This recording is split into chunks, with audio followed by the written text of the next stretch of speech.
Srimad Bhagavatam, Rasa Panchadhyaya, chapters 29 through 33 of the 10th canto. The beautiful narration of Krishna's divine dance of love under the full moon light of the Sharad season, Sharad Purnima, dancing the entire night away with his most beloved and devoted servitors, the cowherd damsels of Vraja-bhumi. Shri Bhadarayaniruvacha Bhagavan apita ratri sharadut fulamalika Viksharantam manaschakre yogamaya upashrita. When Krishna saw the full moon night of the Sharad season, Sharad Purnima, Krishna decorated himself with various seasonal flowers, especially the Malika, fool flowers, which are very fragrant. Krishna remembered the gopis' prayers 1 year before to Goddess Katyayani, wherein they prayed to the goddess, please bless us that Sri Krishna becomes our husband. Krishna thought that full moon night, Sharad Purnima, was just suitable for a nice dance of love, Raasa Lila. He arranged the Raasa Lila in order to fulfill the desire of his pure devotees, the Vraja-gopis, who wanted to have Krishna, him, as their husband.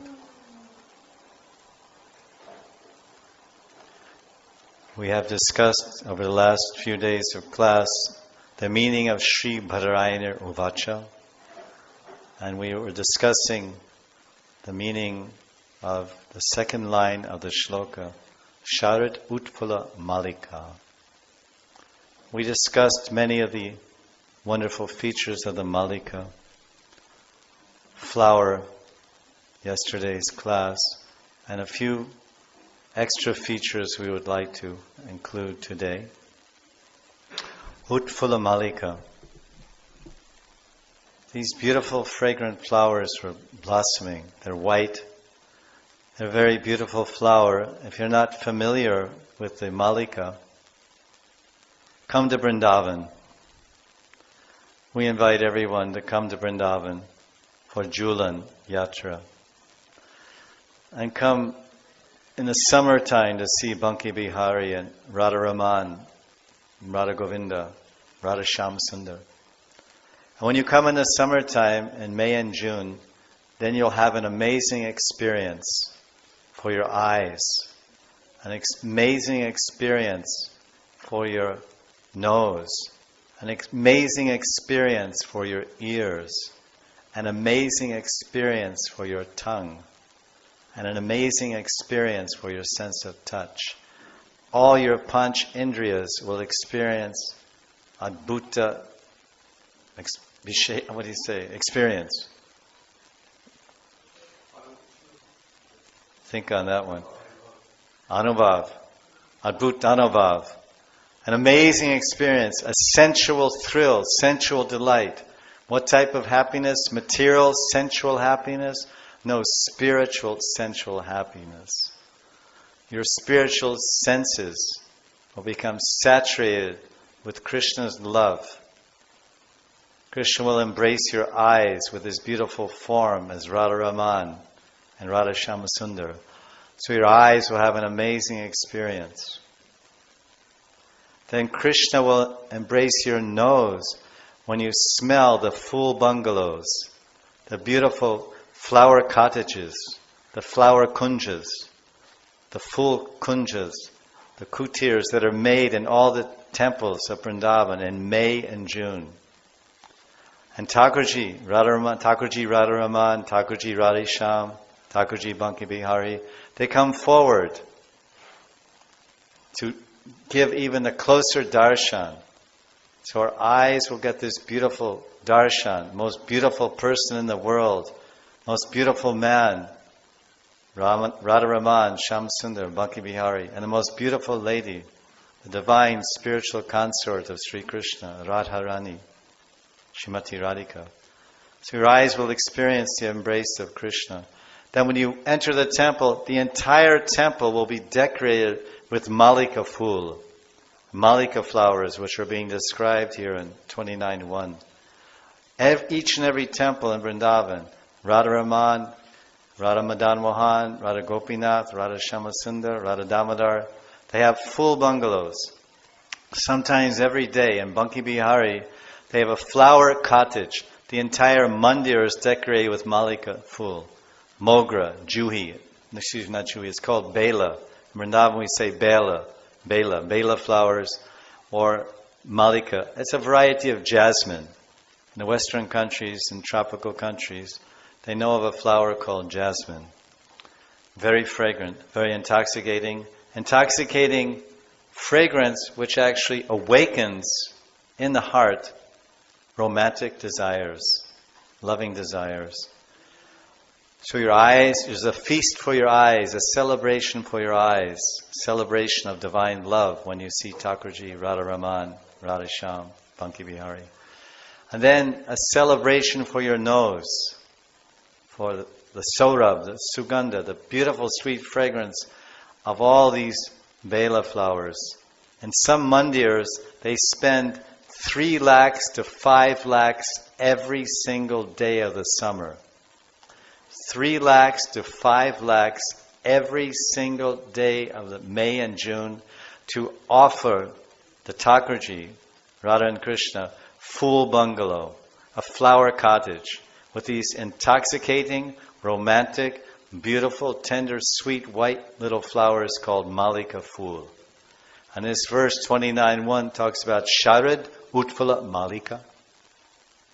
So when we smell that Mahaprasad, Prasadi Gandha, Prasadi Saurabh, Banki Bihari Lal, or Govindaji, Radha-Shyam, Radha-Raman, we will become intoxicated by the darshan of the Thakurji, Radha and Krishna, Thakurji, Radha and Krishna, and the fragrance.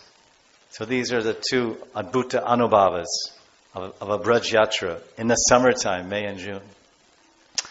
And we will see not only is the mandir decorated, and there's a beautiful kunja, big arches like this, and special private little cottage, little house just for Radha and Krishna. And they're laced, the walls are interlaced, like these Rajasthani windows, these lattice work. And the walls are thousands and thousands of these malika malas. And then the whole rooftop. Imagine 5 lakhs of flowers every day. 100,000, 2 lakhs of flowers in the whole mandir. And it creates a very soothing, cooling, intoxicating, transcendentally intoxicating, romantic feelings of divine love. That's the inner feeling. Beyond the 5 senses, the Panchindriya is the heart sense, the sense of your heart, the emotional sense, the Bhavindriya, the sense of your feelings, your heart. And what happens in May and June, as Indian people know, in North India especially, it's scorching hot, 45 degrees, 48 degrees, totally hot. And throughout the day, everyone's lying on the floor, trying to work. It's very difficult. Then the sun sets in the evening, and the moon rises, and all the temples open up with their full bungalows. The pujaris and sevites spent all day decorating the entire temple with flowers and decorating Thakurji. So when all the yatris and the bhaktas, they all come there for darshan, they feel refreshed. It's so hot today, so unbearable. But now I enter the mandir, it's so cooling, comforting, soothing, this fragrance. And I feel so happy and relieved. I forgot all the heat of the day. I forgot all the pain. simply by having darshan of Thakurji, Radha and Krishna in Vrindavana in the summer season. So this is the malika flower, a very small white flower. It blossoms in the heat of the summer and gives a cooling, soothing, attractive feeling and sense to the nose and the eyes. Now the ears, your ears will have adbhuta anubhav, an amazing experience when you come to Vrindavan and see the Thakurji, Radha and Krishna. You'll hear songs glorifying Radha and Krishna. You'll hear beautiful kirtan, Harinam Sankirtan. Hare Krishna, Krishna Krishna, Hare Hare, Hare Rama, Rama Rama, Hare Hare. And your ears will fly in the beautiful, sweet vibrations of the songs glorifying Radha and Krishna, with tablas and mridangas and flutes and harmoniums and kartals and violins. All this is going on in the mandirs. So your ears will feel so happy and relieved. An amazing, most amazing experience for the ears, the eyes, and the nose. And by chance, if you're very, very fortunate, ati saubhagya jeev, very fortunate, then the pujari may see, oh, this is a true bhakta. This is a true devotee of Radha and Krishna. And he'll say, ow, hey yatri, ow, bhakta, ow, I have some Thakurji Mahaprasad. You take, lay low. And in your hand he'll give you a charan tulsi leaf, Thakurji Krishna's charan tulsi, a tulsi leaf from his foot. Or maybe he'll give you a piece of Vrindavan pera, or rasgula, or laddu, kachori, samosa. Feeling hungry? Hungry for Krishna? Do you have Trishna for Krishna? Trishna, thirst, eagerness for Krishna. This is the bhakta, the devotee, the bhakt, Ram Bhakt, Krishna Bhakt, Krishna Bhakt. They are Ram Trishna, Vishnu Trishna, Krishna Trishna. They're thirsty for their beloved. Oh Ram, please give your darshan. Oh Ram, please appear to me. Oh Krishna, please give me your darshan. Please let me hear your bansuri. Bansuri gan suniye. Trishna, thirsty. So then you receive that Mahaprasada. Mahaprasada means grace, mercy. You can also force the mercy. You can force the mercy and go to some table and buy Mahaprasad. But you might be noticing, in many of the very ancient mandirs, Mahaprasadam is not for sale. And why that is, you can think deeply. So, then when you experience that taste, then you'll leave this world with that rasam, that Krishna Adhara Amritam. Krishna, Radha Krishna Adhara Amritam. Adhara means the lips of Krishna, the lips of Radha. And Amrit means nectar, life-giving nectar, life-supporting nectar, life-increasing nectar. That nectar, that taste, that rasam, which enlivens one and enervates one and purifies one. That's Prasad Amrit, Mahaprasad Amrit. So this prasad that we receive, Thakurji's remnants, his mercy, his kripa, that is full of the nectar of his lips. Krishna ate this laddu. Radharani ate Krishna's remnants. Then the Bajari gives you that. Sakshat Amrit, from direct mercy, direct nectar from the lips of Radha and Krishna. This is Mahaprasad. It's a fortune, it's a privilege, it's durlabh, it's rare. Hundreds of people taking darshan. Pujari comes out and gives one laddu to one bhakta. That means Krishna's happy. He reciprocates. So this is experiencing the transcendence with the tongue. Taste, Smell, eyes, smelling, seeing, tasting, hearing. One sense is left. The sparsha indriya, touch. So I said, when you come to visit Vrindavan, Vrajadam, Trasikosh Vrindavan, you will have an amazing transcendental sense experience. So we covered 4 senses, now the sense of touch. You will go to Yamuna. You will go to Manasiganga. You will go to Radha-kund and Shamakund. And you will touch the sacred waters there.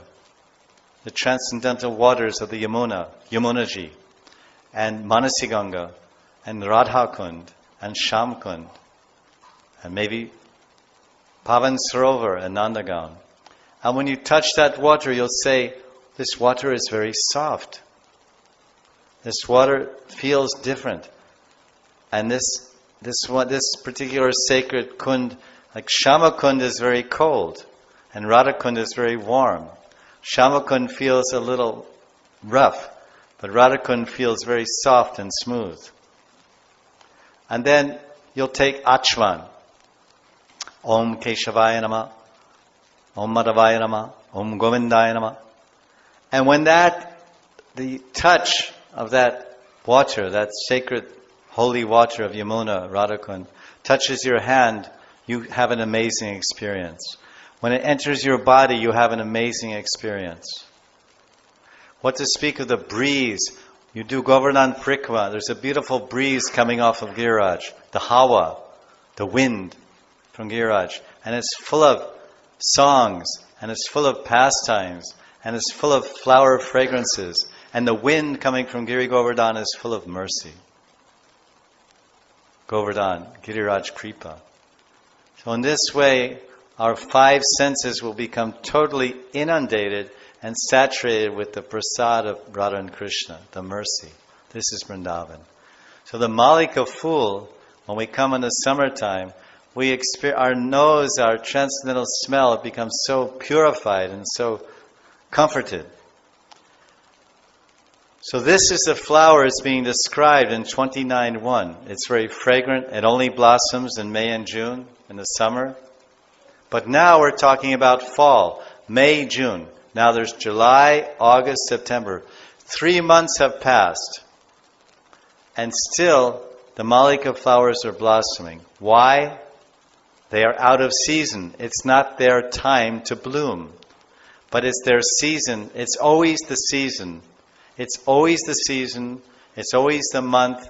It's always the day. It's always the hour and minute and second for a devotee to render his service to his Ishtadev, his worshipful Lord. We can serve the Lord any time, any season, any day, and of course we should. So the Malikas are thinking, the Malika flowers are thinking, oh, Krishna is looking at the full moon. He's seeing the Sharad Purnima, the rising full moon, and he's feeling romantic. And we're Krishna's devotees. The flowers, the grass, the trees, the birds, the deer, the peacocks, the parrots, every animal, every blade of grass, every flower, every branch, every leaf, they're all servants, they're all bhaktas, Shud bhaktas of Radha and Krishna. And the servant is always conscious. The servant is always conscious and aware of the needs of the master, the wants of the master. And the best servant is that servant who is aware of the heart of the master. So Krishna is the greatest master. He is Ekale Ishvara Krishna Ara Sabya Bhritya. There's one shloka. Ekale Ishvara Krishna. Parameshvara Swayam Bhagavan Sri Krishna is Ek Ishvara. Parameshvara. Ekale Ishvara Krishna Ara Sabya Bhritya. Everyone else is a Bhritya. Adasi, Adas, servant of Krishna.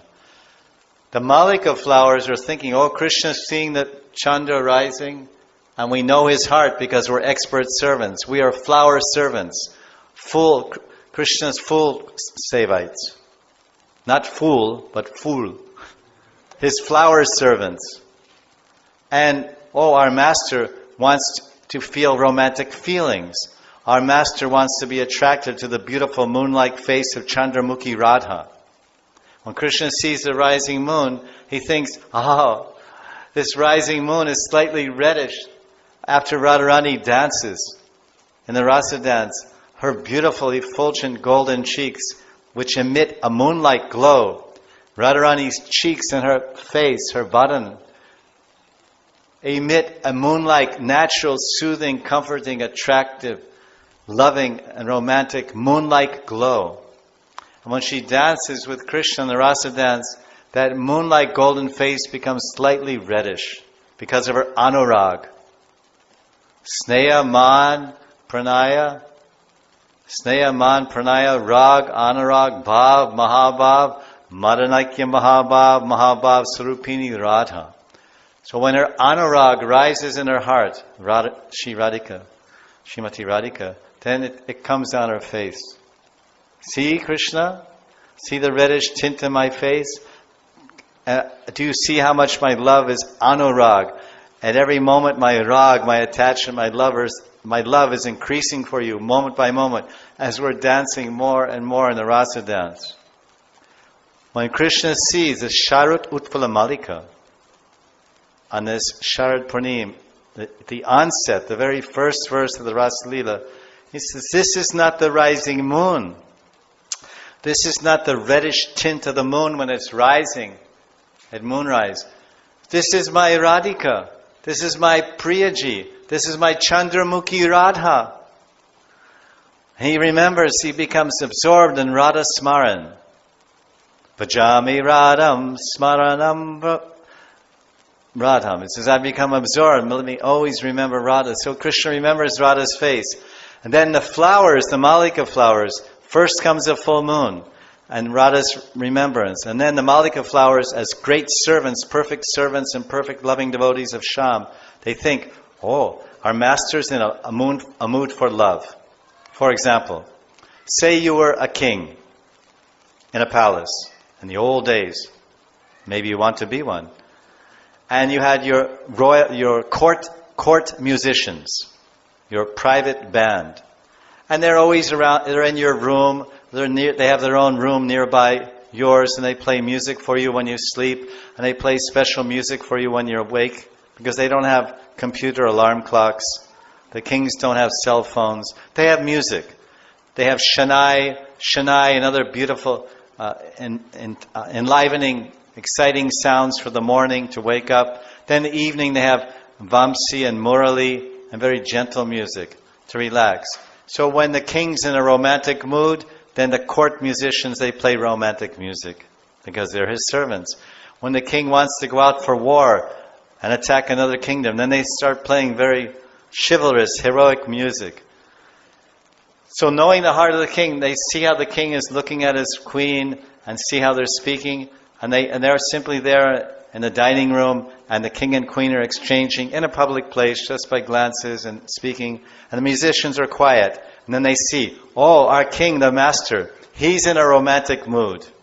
He's interested in having intimacy with his queen, with his Rani. So then they start playing the appropriate raga, the appropriate prem raga, or love, you can say love song, very loving mood, ragas on the flute and other sarangi, other instruments. And the king feels, oh, they understood my mood.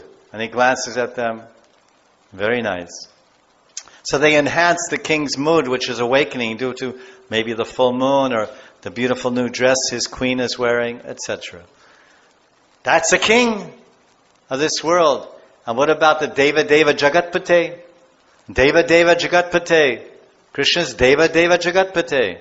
He's the Adi Dev, the creator of the whole universe. He also has feelings like us, only greater and transcendental. So when Krishna is in a mood for love, then the environment, all the Udipans, all the devotees and members of the environment of Vrindavan, the devotees, the bird devotees, and the deer devotees, and the parrot devotees, and the moon devotee, and the land devotee, and the Yamuna devotee, and the gopi devotees, all the devotees, they think, oh, our master is in a romantic mood. It's nighttime. It's 8 o'clock at night, and the moon is rising, and we can feel his heart, and we know his needs, and we know his wants. He's in a romantic mood. So then the moon rises. You'll see here that it says in one tika, the moon suddenly arose. Usually the moon rises very slowly. Oh, here it is, here it is. It says, the word is that the Purnima moon rose very fast. Why? Because Chandradev is the Lord and King and controller of the moon. Chandradev is he's a sura. Sura means he's a devotee. Vishnu Bhakt. Oh, my master is in a romantic mood, and the moon didn't go like this one. Whoop! It came very fast from the eastern horizon and immediately became red. Usually it comes maybe white and red. In a certain moment, for a few moments, the Chandra is red. The face of Chandra is red. But now he knows what's on Krishna's mind. Have you ever used this expression in America? We're with one of our friends and we look at him, we say, we know what's on your mind. We know what you're thinking. We know what's on your mind. And unfortunately, it's usually not God. Many things are in our mind and on our mind and around our mind, but God may be Torah Duare, some distant. So the moon rises it says on its own accord and very quickly, not its usual course. It became beautiful. And Krishna saw and he thought Chandramukhi Radha. Then the flowers said, okay, it's our turn. Have you ever been to a musical, to an orchestra? When they have an orchestra, there's a conductor, and you have kettle drums and violins and trumpets and cellos and all kinds of a Western orchestra, a formal orchestra, musical concert. There's a conductor. So now the violins, then 5 people playing the violins. Then he points to the kettle drums. Bum bum bum bum bum bum bum. We call dundubi. These big copper or brass drums. Bum bum bum bum bum bum. And everyone's experiencing the beautiful synergy and the harmony of the orchestra. The New York Philharmonic Orchestra. When we were in America, we used to go to New York from the country with our parents and brother and see this New York Philharmonic Orchestra. 120 members. So many violin and it was beautiful. True music, Western music experience. So they follow the conductor's indication. Otherwise they're quiet. They're passive. They're passive but potential. It's like all of us. All of us are conditioned souls. We're conditioned in this material world. We're suffering so much. We're very passive towards God, but we have the potential to be very active when we get the call, when the conductor points our way. When the conductor points our way, then we play our violin. When the conductor points our way, then we play the kettle drum. When the conductor points our way, then we play the cello or the harp, the stringed instruments, the strings. So we're all potential. We're all like passive, sleeping, and we have the potential to wake up and be active in the service of God. Krishna Das, Das Dano Das, Ram Das Dano Das, Vishnu Das Dano Das. So the Malika flowers, they're being conducted by the heart of Krishna. The Utphala Malika, they're being conducted by the will of Krishna. Sharat Utphala Malika.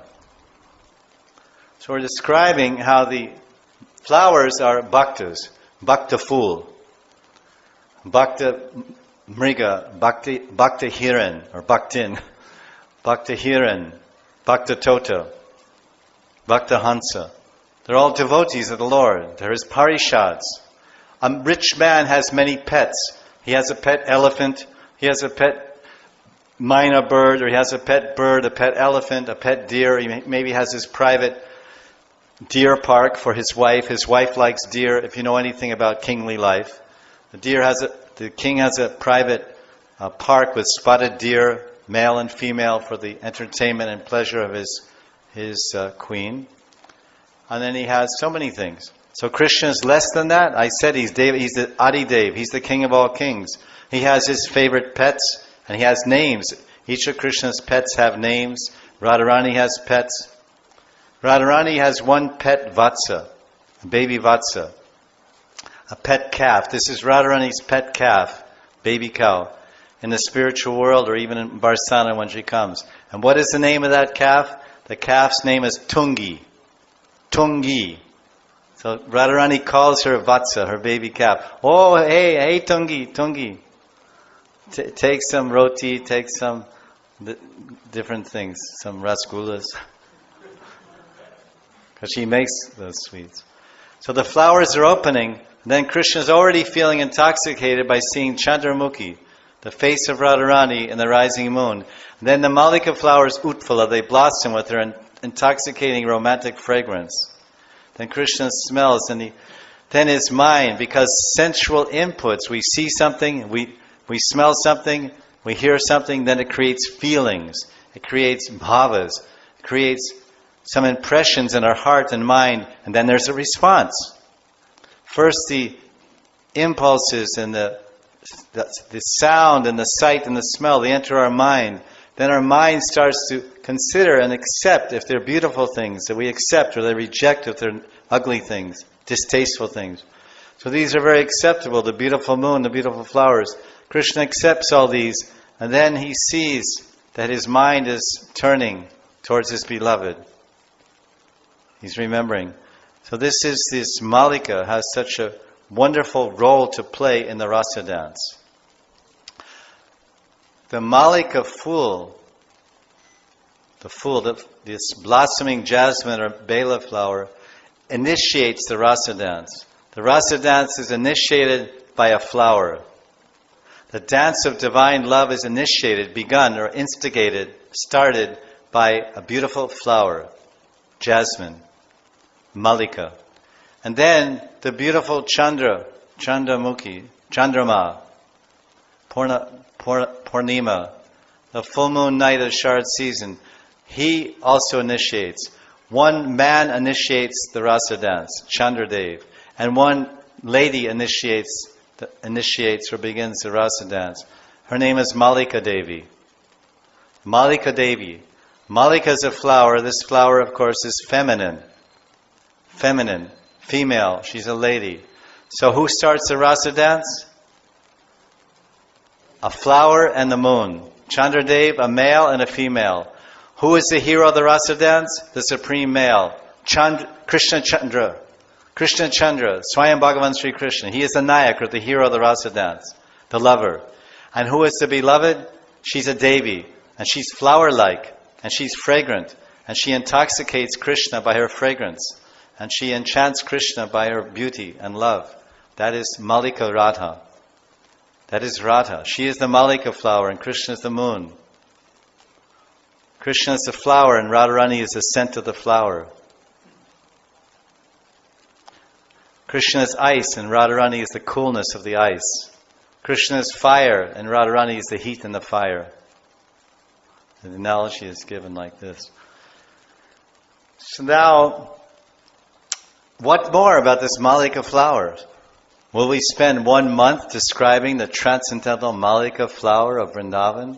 It's possible.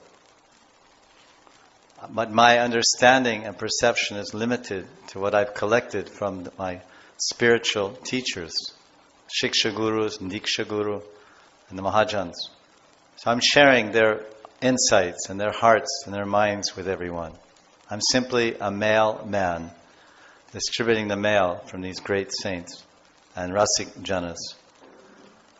There's more. The Malika flower begins the rasa dance because when Krishna smells the flowers, it specifically affects his mind. What we see affects our mind. What we hear affects our mind. Yes? A friend comes and says, Chan Hare Krishna. I'm doing online editing here.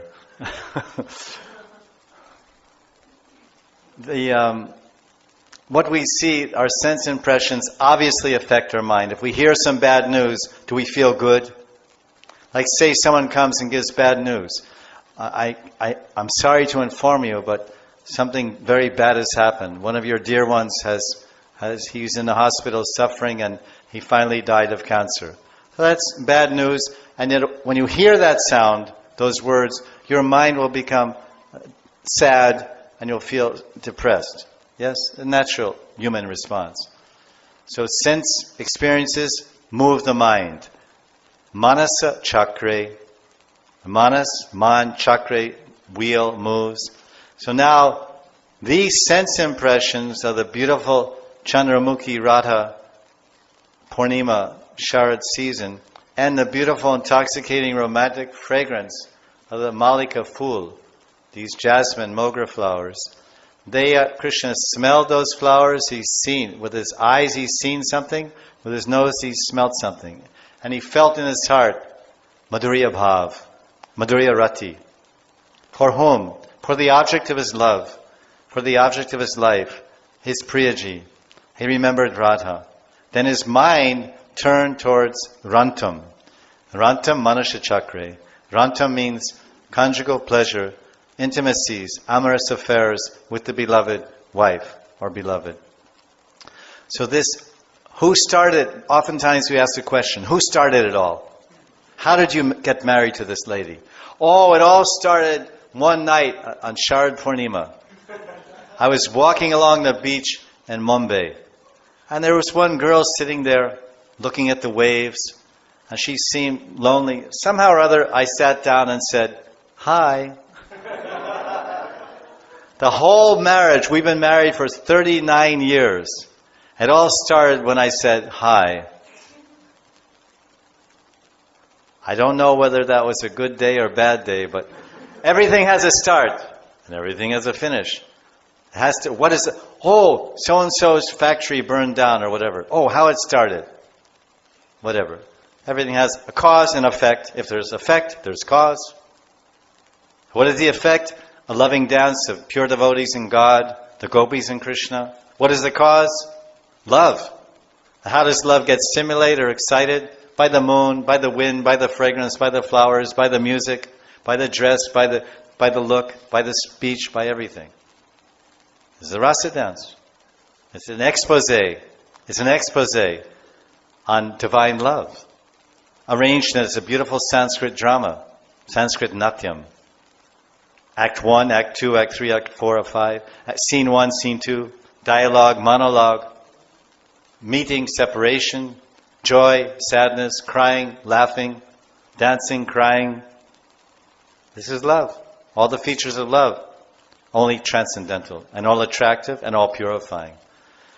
We may have love affairs with our beloved, but do they have the power to purify the world? Do they have the power to sanctify the world? But the Divya Lila, transcendental pastimes of Radha and Krishna and Vrindavana, they have the Shakti, Sarva Shakti Mayi Radha, Shaktiman Sri Krishna. Swayam Bhagavan Sri Krishna is Shaktiman. And Radharani is Sarva Shakti Mayi. She's carrying all Krishna's potencies. One man shoots the arrows, someone else carries them. Who's more important?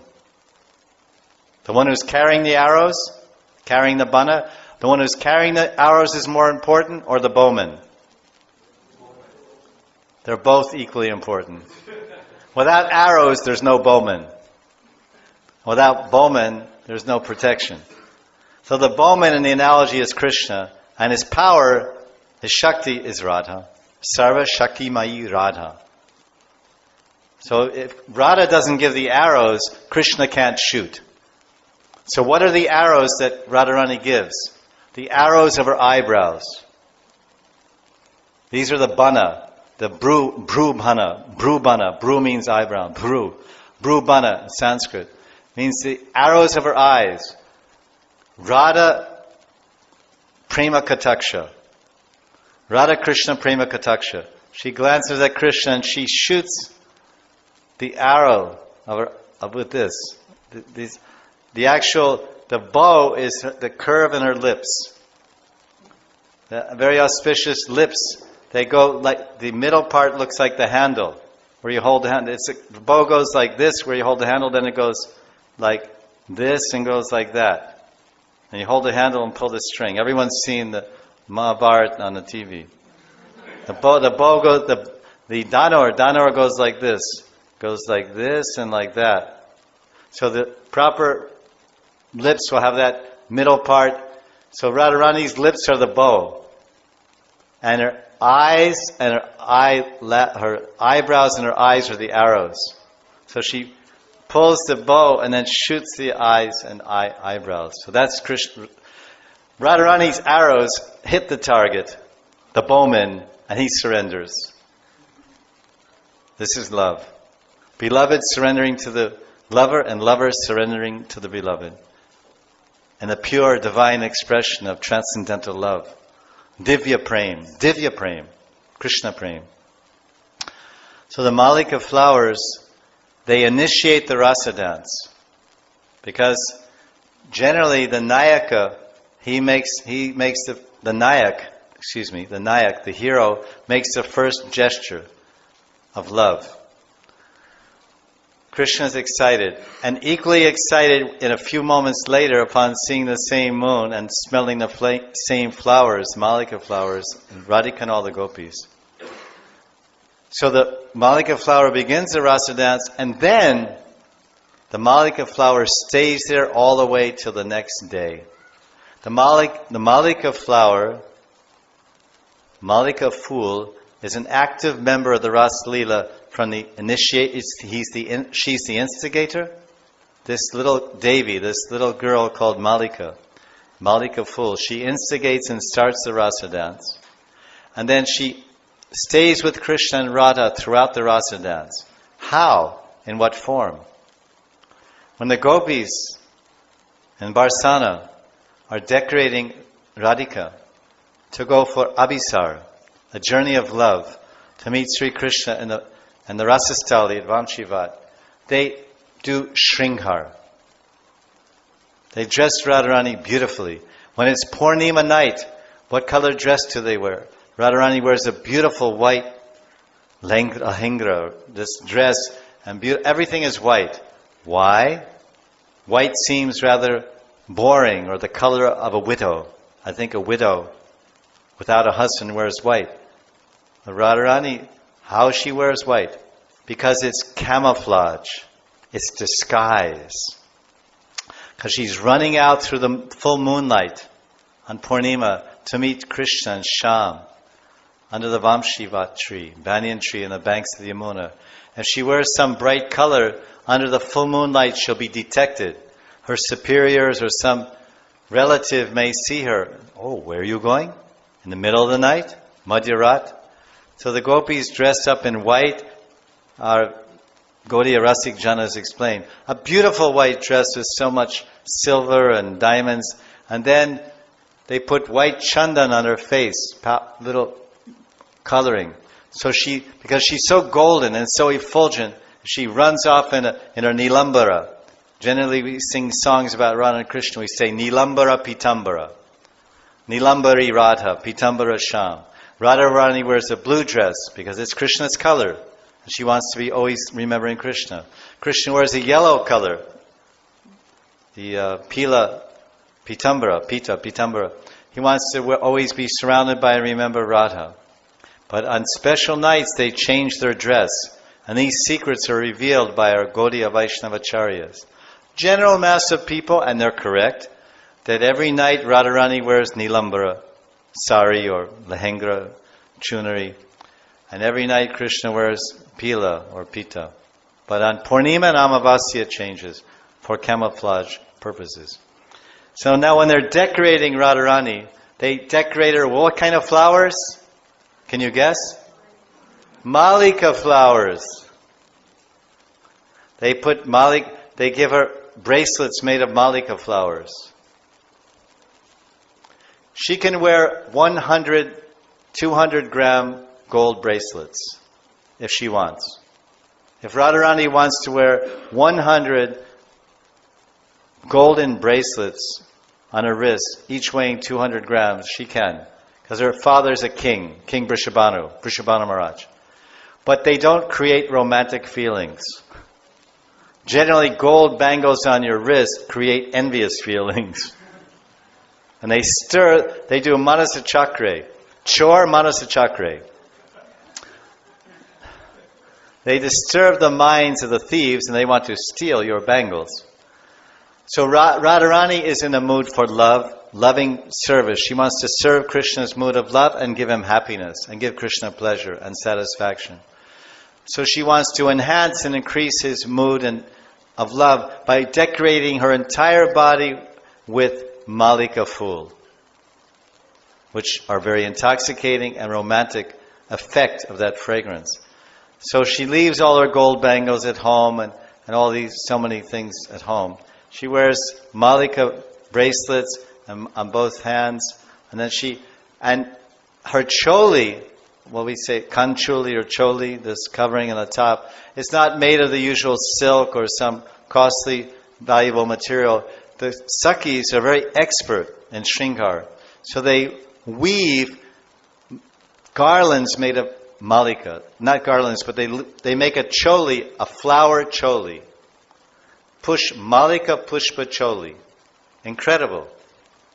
Amazing skill and talent. I said the gopis have 64 kala. All the talents of art, design, music, dance, magic, juggling, stars, planets, hora, everything they know. Cooking. And most of all, they know the art of loving God. The main art, there's 64 arts, but the main art that the gopis know, they are artists in love. Love artists. That is their kala, prem kala. Prem kala. They're expert in the art of loving God. Krishna prem seva. Krishna prem seva, the gopis. They make this beautiful, it's all netting like this. And then it's exactly Radharani's size, and they put it on. Very beautiful, very fragrant. And of course it has that effect of the malika, that romantic fragrance. Bracelets, kanchuli, then in her hair, shove flowers. Then Krishna is also decorated for the rasa dance, and he is also wearing so many malika mala, not only malika fool, but many fool together. Many flowers make a mala. He's wearing them. So when Radha and Krishna meet in the rasa dance, they're bringing together all this romantic fragrances, all these romantic feelings, all these romantic gestures, because the whole Raasa Lila, from verse 1 to the final verse, 170 verses later, is all about spiritual love, sacred love, divine love of the Supreme Personality of Godhead, Sri Krishna, and His eternal divine consort, Ladini Shakti Sarupini, Mahabhav Sarupini Radha. So this is the role that the malika flower plays. And when they're, sometimes after rasa dancing, when Radha and Krishna, all the gopis are dancing in euphoria, dancing with abandon, and great joy and ecstasy, and singing and dancing, their hair becomes loose, and flowers, garlands, malika mala, they break, and on the wrist they break. So they take bath, then they're all redecorated. Then Krishna himself, Krishna wants to take the pleasure. Bhagavan Sri Krishna wants to have the satisfaction, the pleasure and happiness of serving his devotee Radhika. His Radhika, Aradhanam. Aradhanam Sarvesham. She is complete in all aspects of worship of Krishna. Krishna bhajan, Krishna shringar, Krishna worship, Krishna cooking, Krishna serving in every way. And Krishna, he goes out and he takes some gopis, give him a basket of utfula malika, and Krishna starts stringing those flowers into a mala. Oh, and he makes one mala, and he's thinking, this mala is for Radhika. Then he strings another mala, Bhagavan Sri Krishna. This mala, malika mala, this is for Lalita. And all the Ashtasakis. Then he goes to them and says, oh Priyaji, I made this for you. And Radharani is so happy. And then she goes like this. Radharani, with her hand, she goes like this. Then her Sakis come with different garlands. Kadamba mala, and Malika mala, and Juhi mala, and so many Gulab mala, so many beautiful garlands. And especially Vaijayanti mala. The Juhi, the Mogra, the Gulab, Kadamba, they're from the trees. Some are coming from Radharani's Bagicha. In Barsana there's Radha Bagicha. In Radha Bagicha, the Sakis grow all these flowers for Radharani's service to her Thakurji. Who is Radharani's deity, her Thakurji? Swayam Bhagavan Sri Krishna. Sakshat.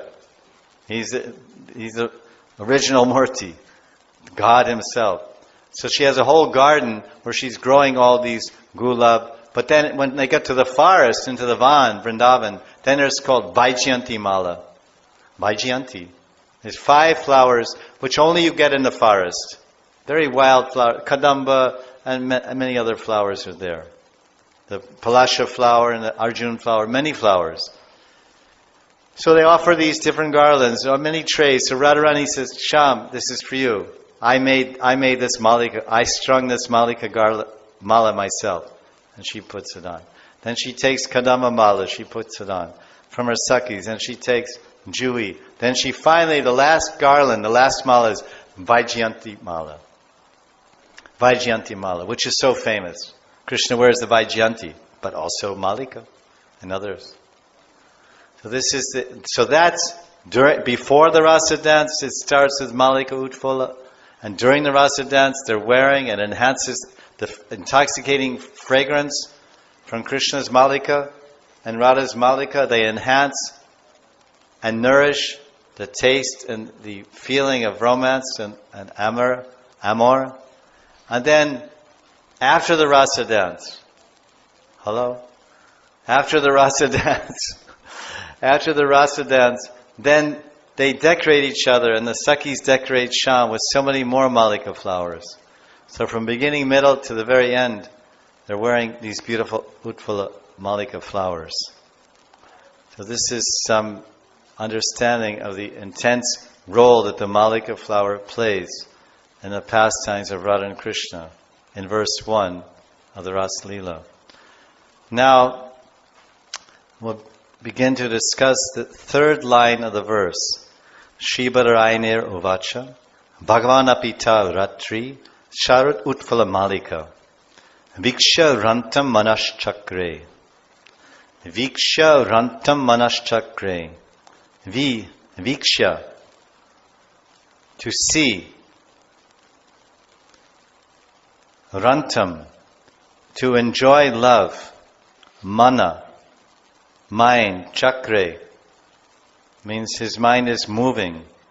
His mind is considering, moving, thinking. Accept vichar, man vichar, acceptance, accepting something or considering something, meditating on something. This is chakra. As we all know, the mind is always moving. Because only if you're a muni, only if you're a yogi, do you have what is called stita-di-man. Stita-di-man, stita-di-muni. The indriya are fully controlled. All the senses are controlled. All the manovritti, all the vibrations and the movements of the mind are controlled. All the desires controlled. He's known as stita-di-muni. His mind is fixed on Brahman, or his mind is fixed on the lotus feet of Krishna or Ram. Then he can be stita-di. Then the mind no longer turns like a chakra. The mind shoots straight like an arrow, like Arjun's arrow. When Arjun shot the arrow to win the hand of his beautiful wife Draupadi, he saw nothing but the eye of the fish. His mind didn't turn or wander or spin anywhere to any other subject. The eye. Doom. And then from the eye of the fish came the hand of Draupadi. He hit the eye. He won the Swayamvara challenge, defeated Duryodhana and all the greatest heroes of India. Because his mind was stita-di. Arjun's mind was stita-di. Fixed on the objective. Paramgati. Fixed. So, Krishna's mind is not stita-di. Krishna's mind is chanchal, chanchalman. He's very chanchal. You saw Gopal Lila? Bala Gopal in Gopal, very chanchal boy. Chatur. Here, there, everywhere, breaking this, breaking that, stealing this, stealing that. No one can predict what he's going to do next. He's unpredictable, but lovable. Unpredictable, but irresistible. Unpredictable, but unforgettable. This is Krishna, Gopal. But love moves everyone's mind. Love moves everyone's mind. So if one falls in love or one is in love, then his mind is moving. How to love. If he's falling in love, his mind is moving, thinking, how to attain my beloved. Where to attain my beloved. When to attain my beloved. He already knows why, so he doesn't ask why. Because I'm in love. Then, once one has fallen in love and married and has a relationship of amor and love with husband and wife, then his mind is also moving. How to serve my pati, how to serve my patni, how to serve my husband, how to serve my wife. Let me count the ways. Let me think I can do this for my wife and that for my wife. I can do this for my husband and that for my husband. Manasa Chakra. Seva Manasa Chakra. For the bhakta. The bhakt. You say bhakt. For the bhakt. For the husband. For the wife. For the lover. For the beloved.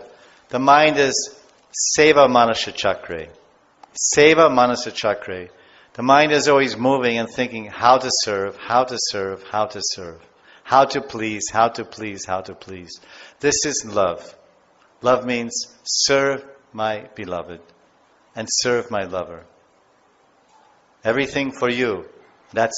Everything for you means everything to me. This is the heart and mind of a devotee. Everything for Krishna means everything for me. But generally most relationships are business.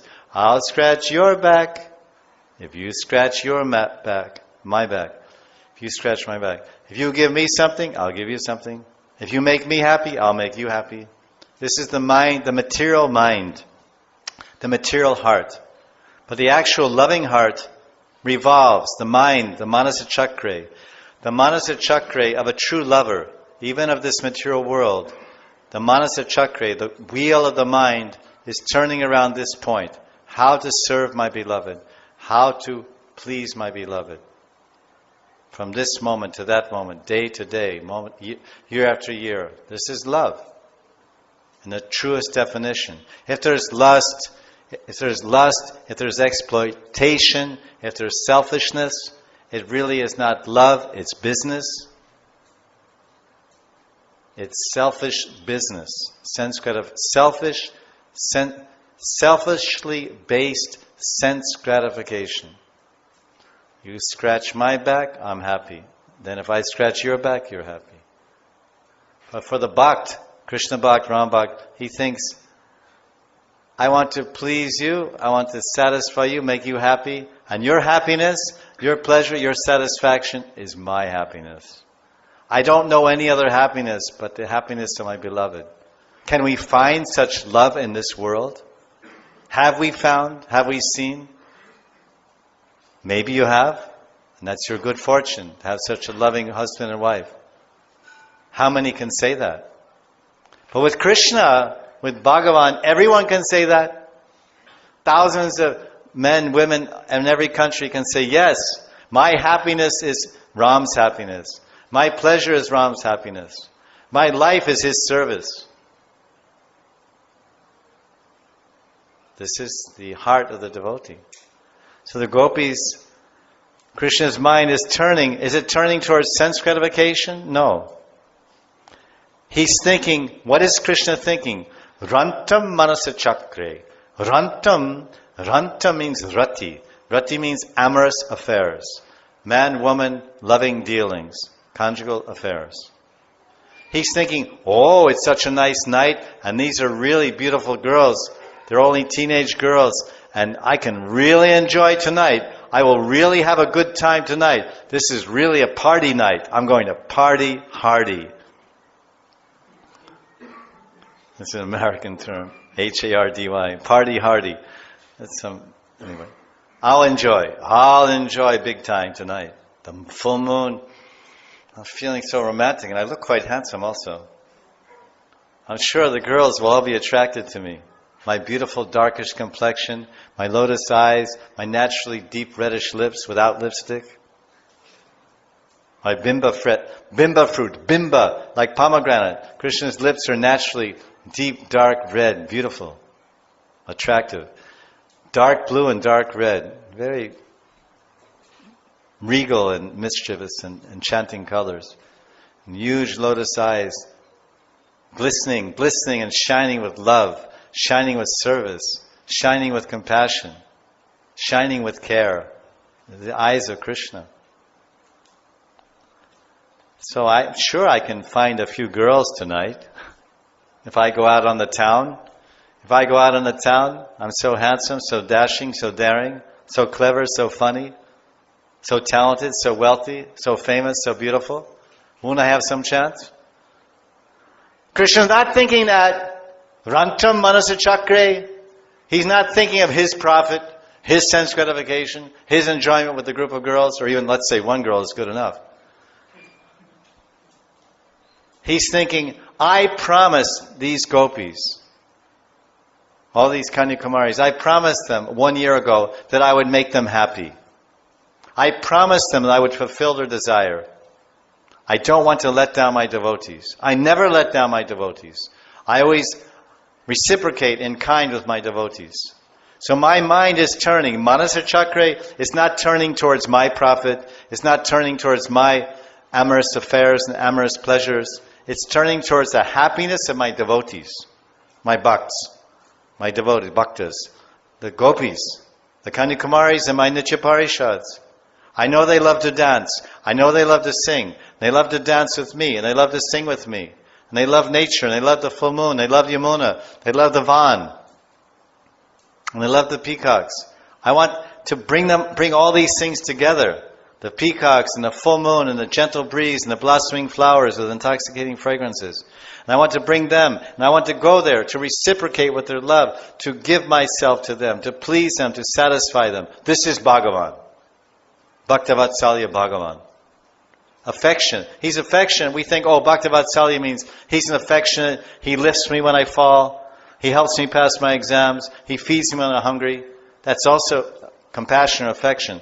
But the ultimate meaning of affection, Bhaktavatsalya, means he gives his fullest heart and fullest attention and his complete body to those devotees who give their full attention and complete heart and full bodies to him. If we give everything to God, he'll give everything to us. He'll give his body, his mind, his heart, his love, his money, everything. But are we ready to give all of that of ours to God? We're ready to give all our money to God, all our body to God, all our wealth to God, our beauty, our talent, our fame, everything for God's happiness and pleasure? We have to ask ourselves. Yayatam mam prapadyante tam sataiva bhajamyaham mama vartmanavartante manusha partasarvashaha. Bhagavad Gita, Chapter 4, verse 9. Swayam Bhagavan Sri Krishna is telling Arjuna and all of us, as you surrender unto me, I love you in return. You want to remember me one day a year on Janmashtami? Fine. You come to my mandir one day a year and remember me? Then guess what? I remember you one day a year.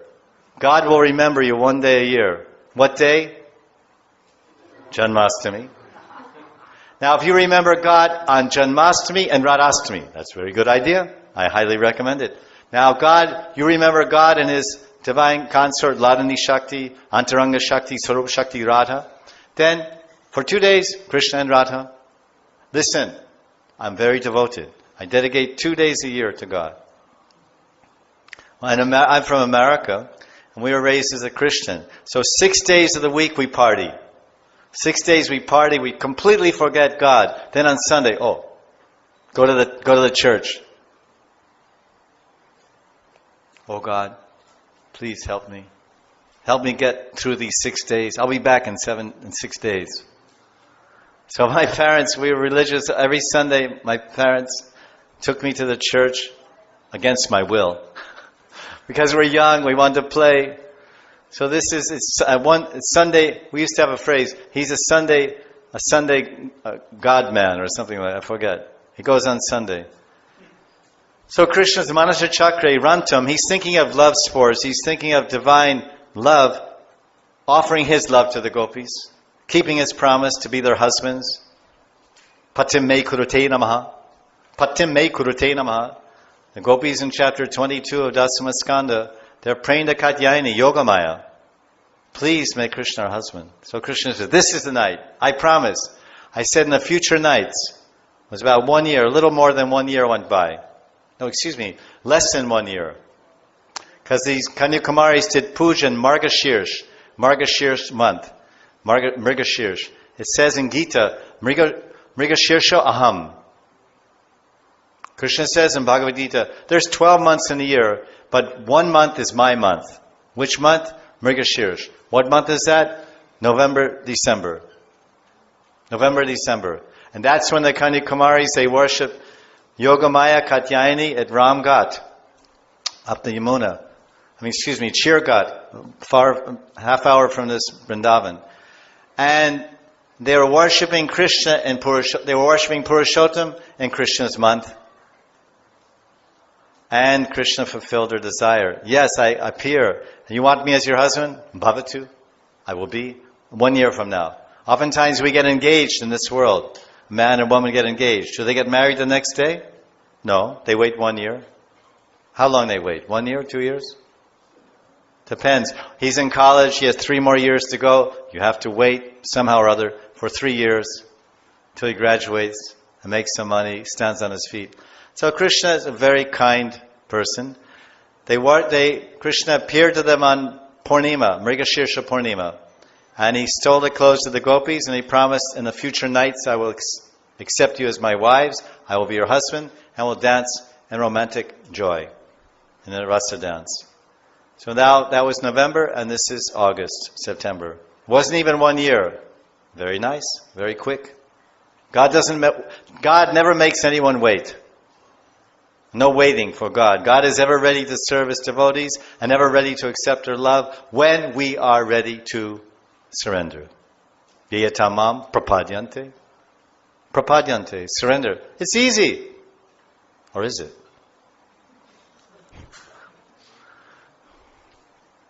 Guru kripa hi kevalam. In India we say, Guru kripa hi kevalam. Keval. Only by a stroke of good fortune. Only by a stroke of good fortune will I get a chance to serve God. And that's the mercy of Guru. Guru Kripa. Bina Guru Kripa, Krishna Sangha Nehi. Bina Guru Kripa, Krishna Seva Nehi. Impossible. One can never get the association of God or His service without the mercy of Guru, spiritual teacher, the sage, the rishi, the spiritual teacher. They show the way. They give their mercy. Then a life of joy begins. Then a life of divine sadhana, upasana begins. Connected to God in love, service, remembrance, worship, puja. Amanasya Chakre. One last point that we neglected to mention about Malika. I like too much Malika flowers. I'm growing them in my bagicha and offering them every day to my Thakur. Only a few now. But something. Another thing which maybe we mentioned a day or so ago, but to remind everyone, the Vishnu Chakravartipad, he says that this is Adbhut. This is Adbhut Tattva. That flowers are God's expansions, everything in this world. So everything that's created by God works according to time. The sun rises, the sun sets. The moon rises, moon sets. The flowers blossom at this time. And they don't blossom at that time. The mangoes are ripe in July. They're not ripe in January.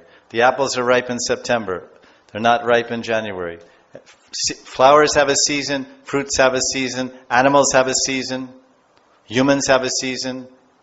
When they're ripe, when they're fertile, as everyone well knows. The fertility period of animals, of human beings, of trees. It's all the system and order arranged by the supreme intelligence of God. Sarvagya. Sarvagya Bhagavan Sri Krishna. All-knowing. Sarvagya. So the Malika blossom only in May and June. Everyone in India knows that. Now it's September.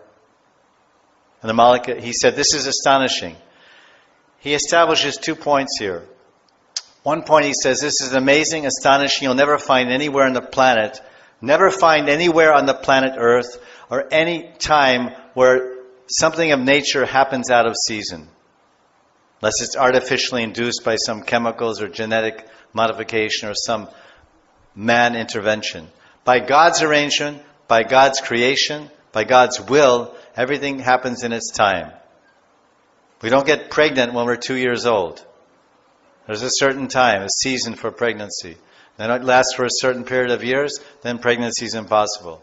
And during each month, it's a certain time when fertility is the highest. With cows, with dogs, with plants, everywhere. God's arrangement. So we said, this is astonishing. What does this do? This establishes the supremacy of Vrajadam. The supreme position of Vraja-bhumi. Chintamani Bhumi Vraja-bhumi. Sri Vrindavan Dham. Sri Vrindavan Dham. Or Sri Dham Vrindavan. Flowers blossom out of seasons. Go anywhere in the world and show this. You can't. You'll never be able to. This is the effect of Yogamaya. This is the will of Krishna, his Antaranga Shakti, his will. So this fact, this one fact, one unique, astonishing, amazing event. This is an amazing event. That the Malika flower is blossoming out of season proves and establishes the special and supreme charm of Vrindavan. It's a supreme position of Vrindavan.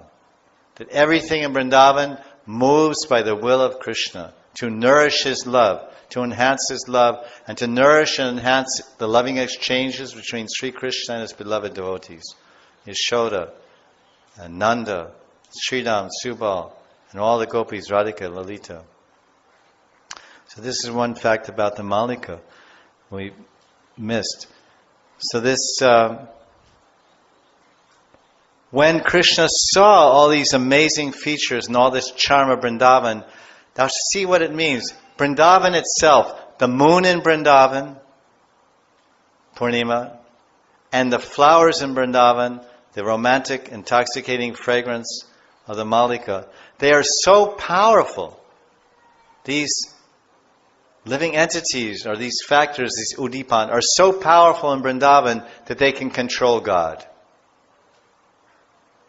Imagine seeing a full moon and smelling a flower and becoming completely romantic. How special are these flowers? How special is this Vrindavan Chandra? This Vrindavan Chandra, this moon in Vrindavan. Vrindavan Chandra is the name for Krishna. Vrindavan Chandra is the name for the moon in Vrindavan. You have Delhi Chandra and Mumbai Chandra. We have Vrindavan Chandra. Vrindavan Chandra and Vrindavan Chandra see Krishna. Seeing that full moon, what full moon? It's the full moon of Radharani's face, Chandramukhi, tinted red from Anurag. The coloring of red is not from rouge, it's not from makeup or powder, it's from Anurag. The red color of Radharani's face doesn't come from the outside, application of some red powder on her golden complexion. The rich red color comes from the Anurag of Radha's pure, Mahabhav, saturated heart. It rises from her heart. It has to go somewhere. Smoke rises and evaporates in the atmosphere, mixes with the atmosphere. So this anurag rises from Radharani's heart. It has to go somewhere. And the best way to express what's in your heart is what? Through your face. We express what's in our heart through our face. So Radharani is expressing, oh Sham, I have so much Sham anurag. I have so much moment by moment, anurag, moment by moment, my attachment, my love, my desire to serve you and please you is increasing every moment I think of you, every moment I remember you, and every moment as I hear your flute. And it has to go somewhere. It's gone all over my body. Now it's come to my face. And you see how much I love you? You see in my eyes, you see in my face, you see in my cheeks, my smile, and the movement of my head. So this is anurag. So when Krishna sees, it's called Vrindavan Chandra. It's called Chandramukhi Radha. So the moon creates love in the heart of God in Vrindavan. And a blossoming flower creates love of God in the heart of God. The blossoming flower in Vrindavan creates love in the heart of Krishna or God in Vrindavan. This is the charm and the power of Vrindavan Dham. Chinmoy Dham. This is Chit Shakti. This is Krishna's expansion of his Chinmoy Shakti. His spiritual energy is expanded into the Vraja-Raj, into the Vraja-Lata, and Briksha, and Mriga, and Pashu, and Pakshi, birds, deer, animals, moon, stars. It's all Krishna's Chinmoy Shakti here in Vrindavan, and only here. Nowhere else in the universe will you find this, in this material universe. You have to go to Golok Dham to find the same thing.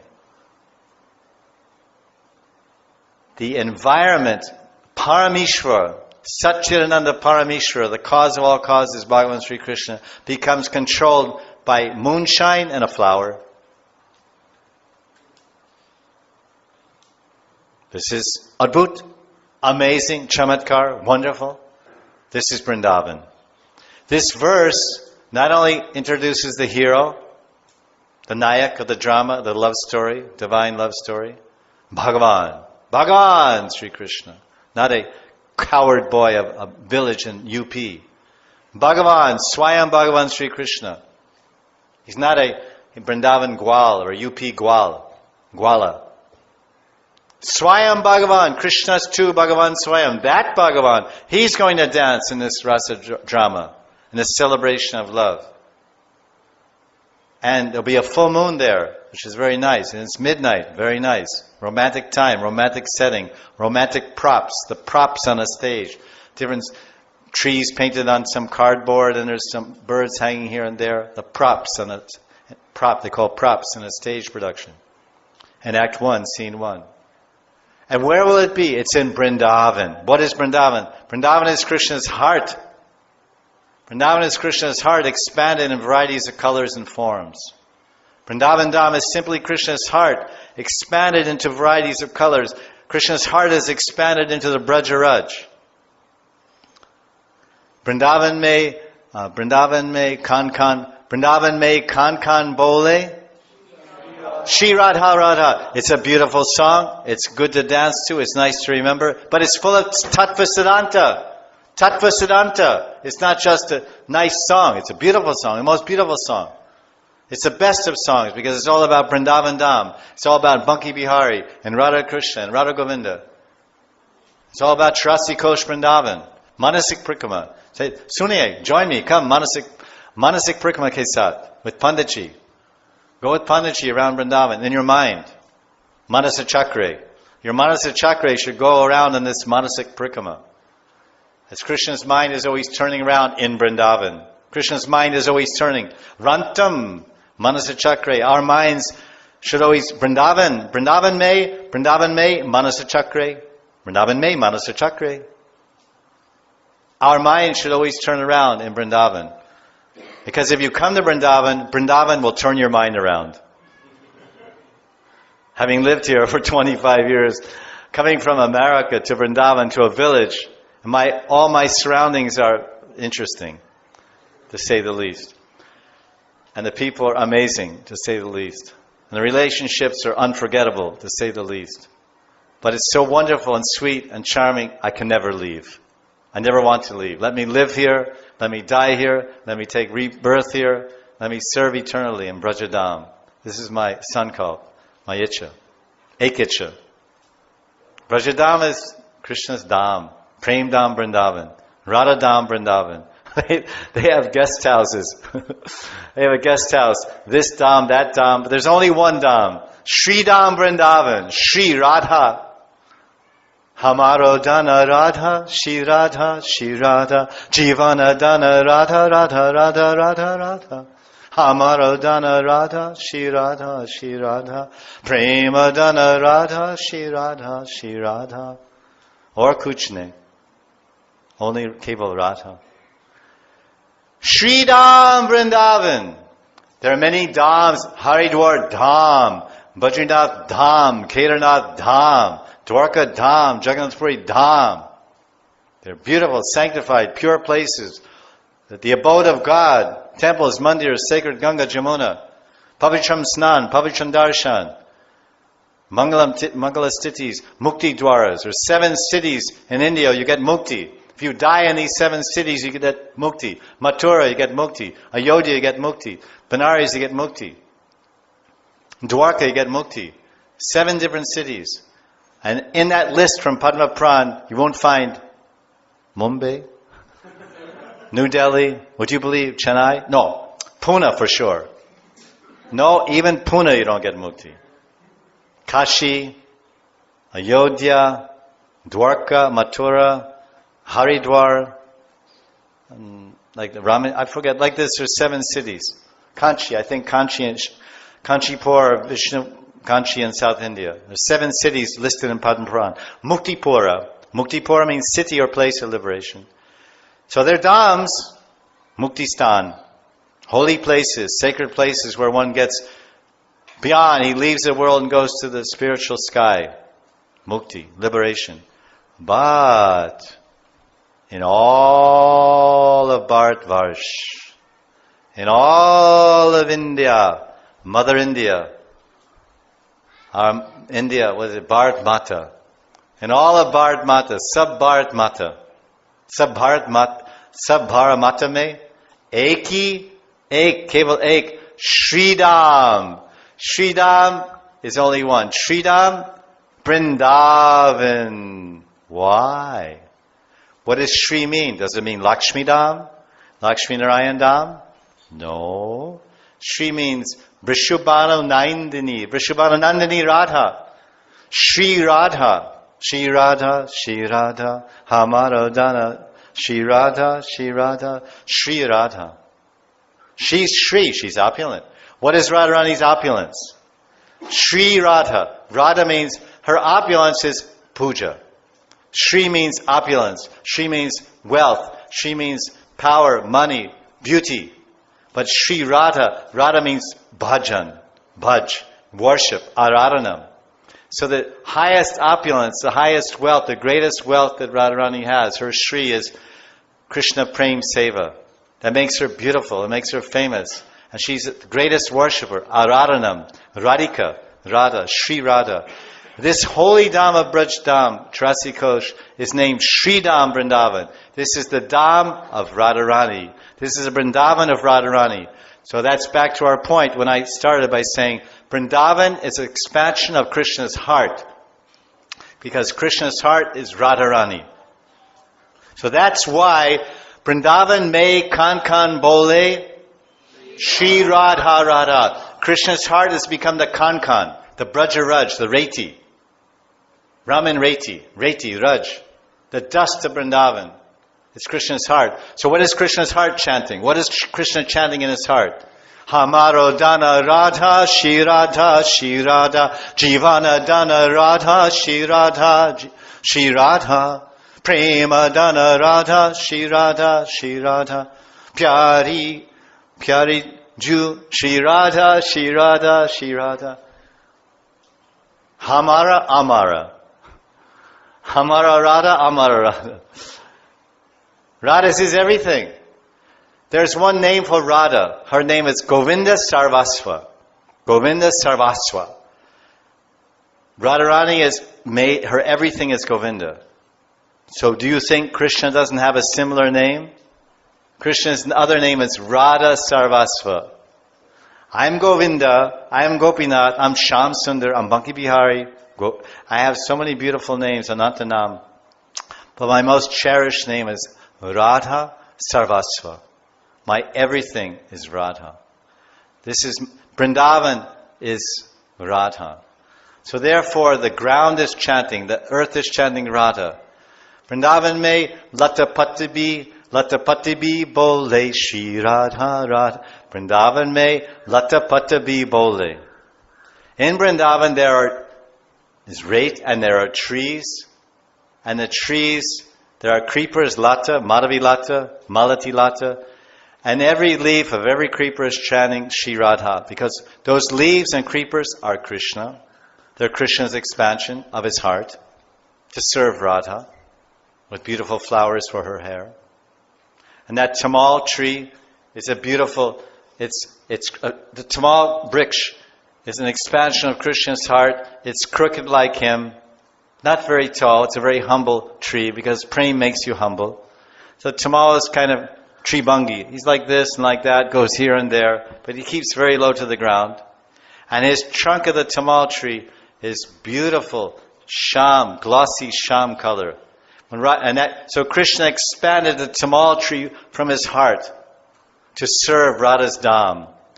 Krishna expanded the tamal tree from his heart to serve Sridham Vrindavan, to serve Vrindavaneshwari. Vrindavaneshwari means, my Radha is the queen of Vrindavan, my Radha is the queen of my heart. My Radha is the supreme Adishtatri Devi.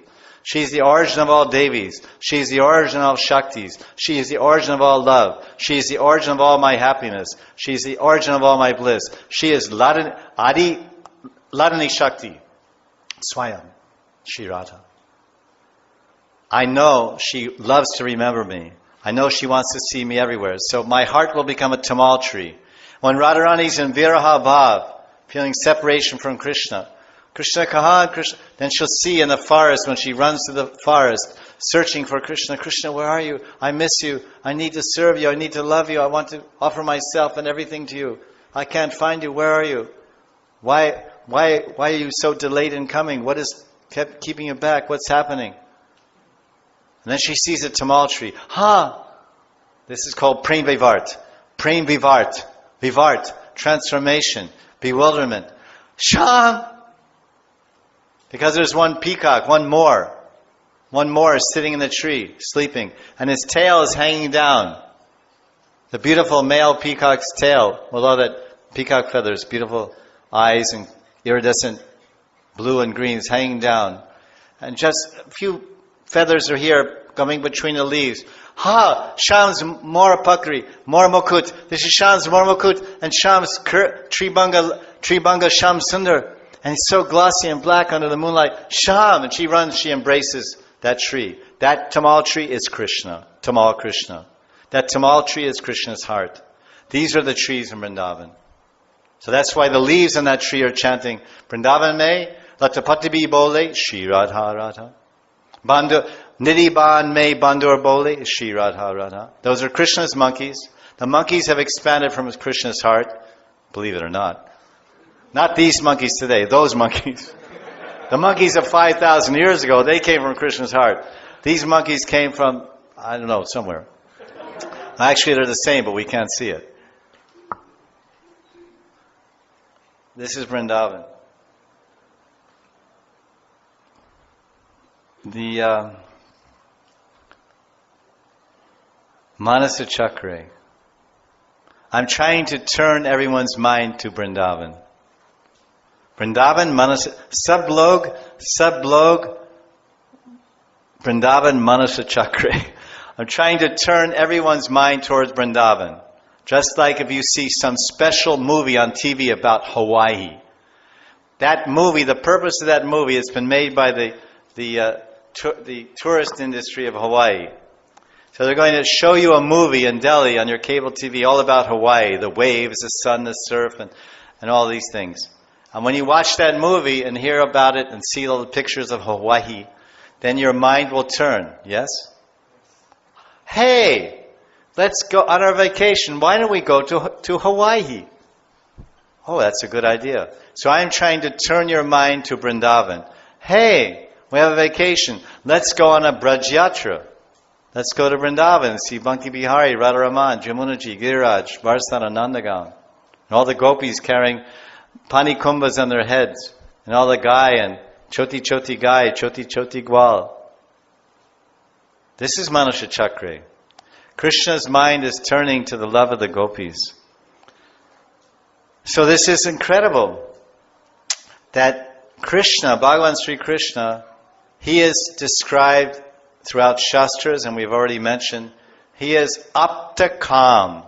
Aptakam. Kam means desire, kam means lust, kam means craving, intense thirst to have something, to hold something, to be with someone, to possess something. Kam.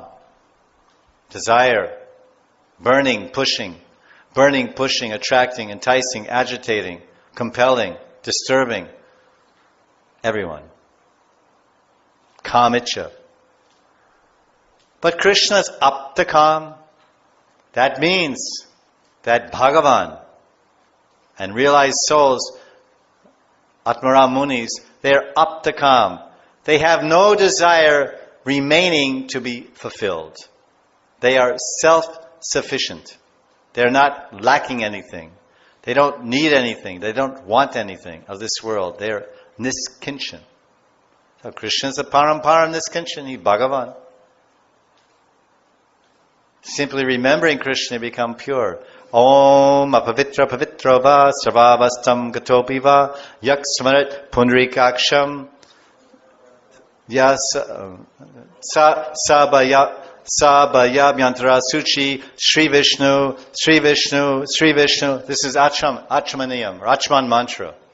Pundarik Aksha, that beautiful Lord, has like a pundarik. Pundarik is a white lotus flower, pundarik, which blossoms in night under the full moon. It's also called Komudi.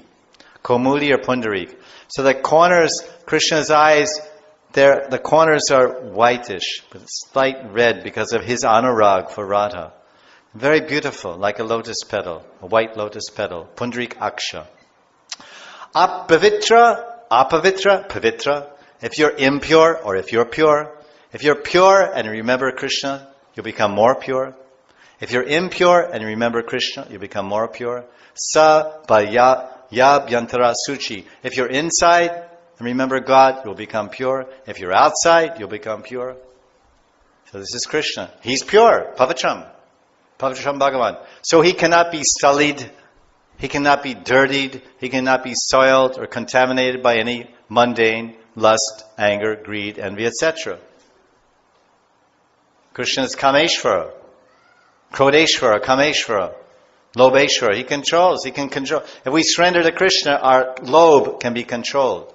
Because he's Kameshvara, Lobeshvara. Our greed can be controlled if we surrender to Krishna. God, surrender to God. Bhagavan Samarpanam. If we surrender to God, our kam can be controlled, purified, and eliminated. First, when we surrender to God, our lusty desires are controlled. Then they're purified, and then they're eliminated. Brahmaji tells in his Brahma Samhita, Karamani nirdahati kintu chabhakti bhajan. Karamani nirdahati kintu chabhakti bhajan. If one does bhakti bhajan, Vishnu upasanam, Rama upasanam, Krishna upasanam, Radha-Krishna yugal upasanam, worshipping Radha and Krishna like many sampradayas do, then that's sadhana, and that purifies the heart. It's pavitram. But that upasanam. Only Krishna can control the lust. Only God can control our lust and then remove it. So this verse from Brahma Samhita says, Karamani nirdahati kintu cha bhakti bhajan. By doing bhakti bhajan, sadhana bhakti, Vishnu bhakti, Ram bhakti, then karamani nirdahati. Nirdahati means killed. Karmani means papa karma, papa foul. Disturbance by our minds, lust, anger, greed, can all be eliminated by bhakti bhajan. No other way. Anyata. There is no other way but bhakti bhajan to eliminate and control. To control, to pacify, to eliminate. Bhakti bhajan, according to Adiguru Brahmaji, Brahma Samhita. So therefore, Krishna, he's aptakam, no desire to fulfill. He controls all desires. He's Kameshvara, Lobeshvara, Krodeshvara. He controls anger. He controls greed and lust. And if you surrender, he controls it, he removes it. He controls it, removes it. And how does he control it? How does Krishna control our lust, anger, and greed and envy? How does he remove it? By love. We do bhakti bhajan, which means loving service. Ram bhakti bhajan, Krishna bhakti bhajan. That's giving our love, offering our love. Shravanam, Kirtana, Vishnu, Smaranam. Lovingly remembering God. Lovingly chant His name. Lovingly hear about Him. Lovingly offer prayers. Lovingly offer puja. We offer His love, then He offers His love in return. That's bhakti bhajan. That love bhajan. Divine love bhajan. So that will attract the heart, and Krishna will fill our hearts with love. First, out of His kripa, karuna, He'll control the lust because we're His surrender to Him. Then He'll reduce the lust. Then as our love increases, then He'll give us full love and remove everything once and for all. So therefore, Krishna is Aptakam. And he's Atmaram. He's not lacking anything. He doesn't need to get happiness. Oh, I need you to make me happy. Oh, my dearly beloved, you make me so happy. Generally, people make us happy, and people make us unhappy. But Krishna he does not become unhappy, and because he's Atmaram, within himself he's completely blissful and satisfied and happy. So the question the Acharyas raise is, how is it, if Krishna is Aptakam, which he is, and he's Atmaram, how is it possible Rantam Manasha Chakre? How is he's peaceful, he's Atmaram, he's totally peaceful, self-controlled, he wants nothing, needs nothing, his mind doesn't go anywhere, it's always fixed. How suddenly this Atmaram, Aptakam, Bhagavan, his mind has become Rantam Manasha Chakre. It's become turned towards Ranti. Ranta means love, conjugal love. What has made it do that? Is God lusty? He wants to enjoy young cowherd girls in midnight? No. Why is his mind turned? Because of the gopis' love. As we know, love can turn our minds, and love turns the whole world around. They have a phrase, love makes the world go round. At least it makes my head go around. Manasa Chakra, we have Shir Chakra. Manasa Chakra, your mind goes around, your head goes, oh, this loving relationship. So it is only prema, Krishna prema, Shud prema, Shuddha, the Nirmal, Vishuddha, Madhurya Mai, Madhurya Rati prema of the gopis that can turn Bhagavan Sri Krishna's mind, nothing else. So in this beautiful night of Sharad Purnima, Krishna's mind became turned. So the translation is Ranta Manasa Chakra. Krishna turned his mind to love's delights. He turned his mind to enjoy with the gopis. If you are Atmaram Muni or Atmaramata God, Bhagavan, or Aptakam, you do not have any desire to enjoy. Because you are enjoyment. You're made of Anand, Atmaram, Raman. You're made of divine happiness, joy, peace, and pleasure. So why do my mind turn to enjoy? I'm already enjoying myself. Atmananda. I'm enjoying the bliss of myself. What do I need bliss from you? But love, the gopis' pure prem, their divya prem, Krishna prem, that and that alone turned the mind of God. And the factors were the moon and the flowers, they were udipans, or supplementary factors to enhance, make his mind turn faster. So this is one point that's being made. It shows, this phrase, Rantam Manasa Chakra, shows the power of pure love. It shows the power of sacred divine love. And it shows the power of the Vraja-gopis' love. Especially Radharani. Because when Krishna saw the Purna Chandra, the Sharad Purnima, slightly tinged red, Aronena, limpan, smeared with red, he thought of Radharani. And Radharani is the chief of all the gopis. She's the Mukhya Sakhi, the leader of all the gopis, the Yuteshwari, the leader of all of them. So he saw the moon and he thought of the Radharani. And she's always with her gopis, her sangis, all her gopis, Rasa Sakhis. So then he turned his mind to enjoying and receiving love from Radha. This is what's being said here in the first verse, which shows the power of Radha's love and shows the power of the gopis' love. So great, so powerful. So as I mentioned, this phrase proves the intensity, the intense purity of the Vraja-gopis' divine love. And as Vishwanath says, a very nice point. Try to understand the subtlety or the internal meaning of this point. Rantam manasa chakre. Vishwanath Chakravartipad, who was a great acharya who lived about in the 16th century in Vrindavan, here at Radhakund and also in Vrindavan. And he is a Sakhi in the spiritual world. Vinod Valari, Manjari actually, Sakhi Manjari, Pran Sakhi of Radha. And he was a self-realized Atmaram Premi Bhakta, Rasika Jana, Gaudiya Vaishnav, Param Rasika Charya, Srila Vishwanath Chakravarti Thakur.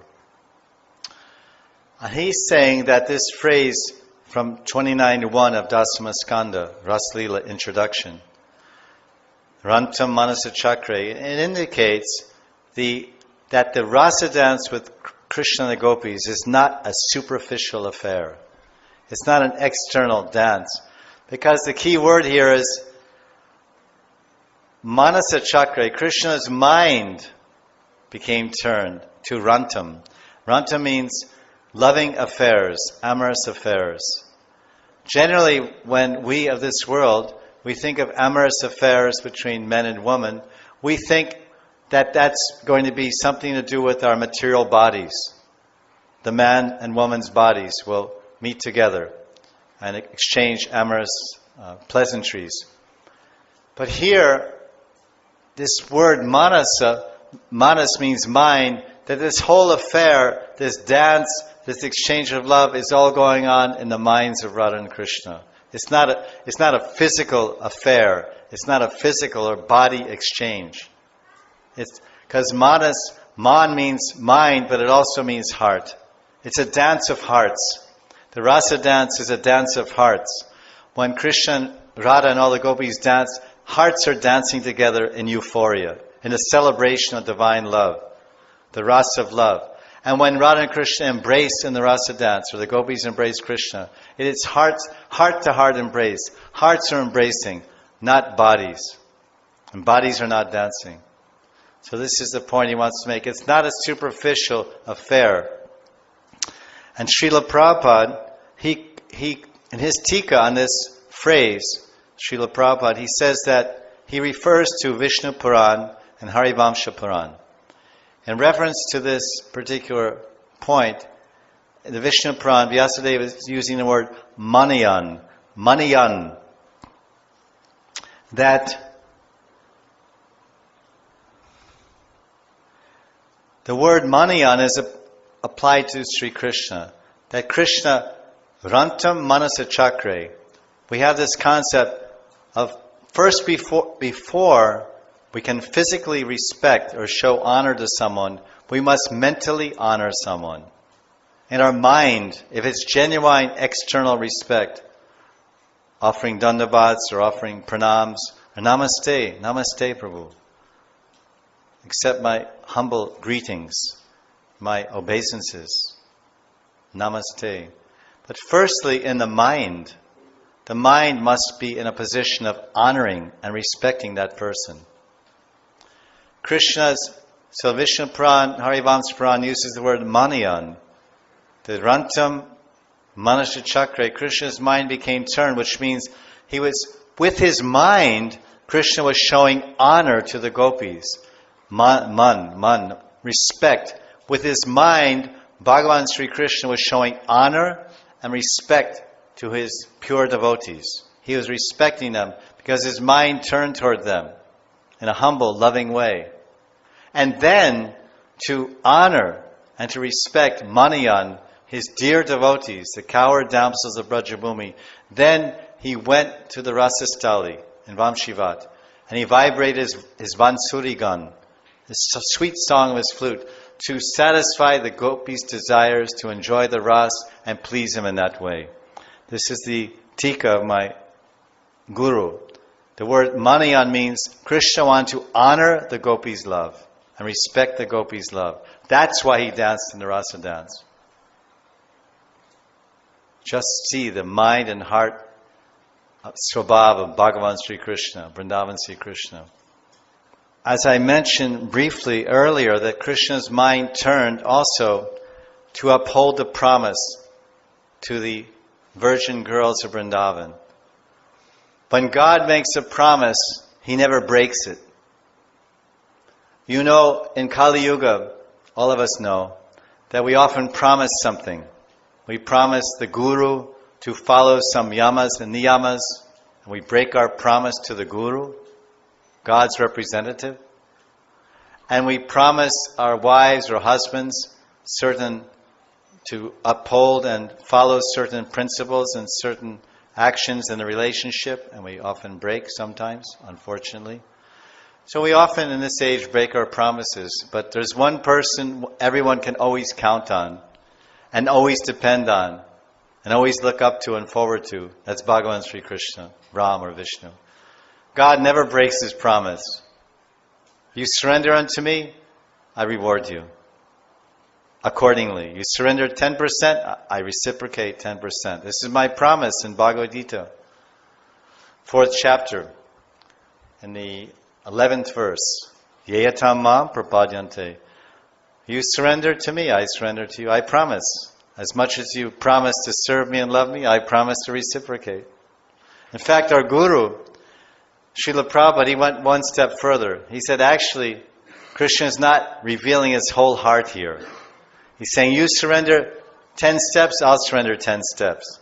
You surrender 10%, I'll surrender 10%.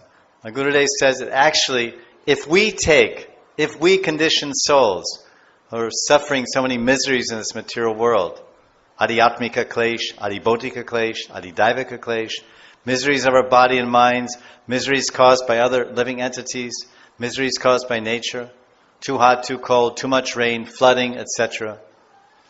All these kleshas, adhyatmika, adhidaivika, adhibautika, elemental, environmental difficulties, problems, sufferings, and daivik, or the gods, the rains, the higher controlling forces causing difficulties, or Atma, our own bodies.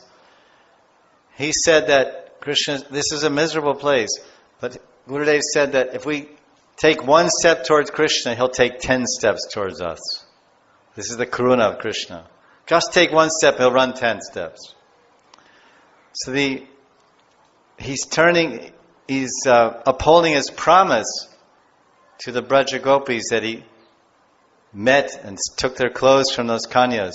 And what was there? And also there's a couple points here, very interesting points about this Manasa Chakra. Krishna turned his mind to those Kanyakumaris.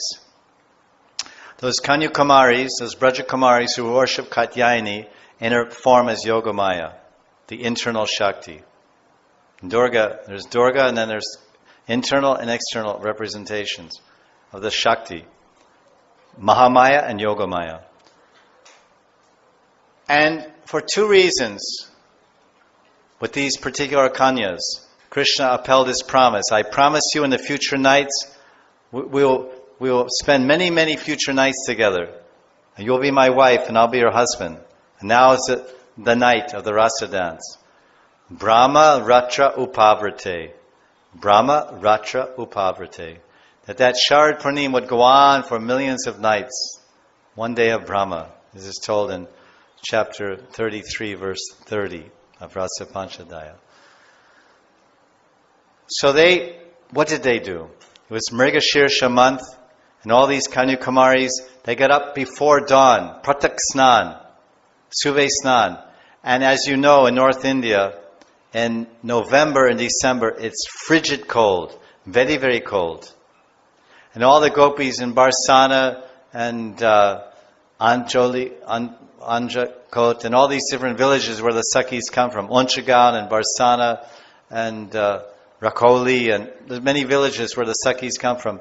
They all joined together and met Radharani. Not Radharani, but the Kanyakumaris, the virgin girls from these villages, these Sakhi Stalis, they all joined together and they held hands because they're a little fearful.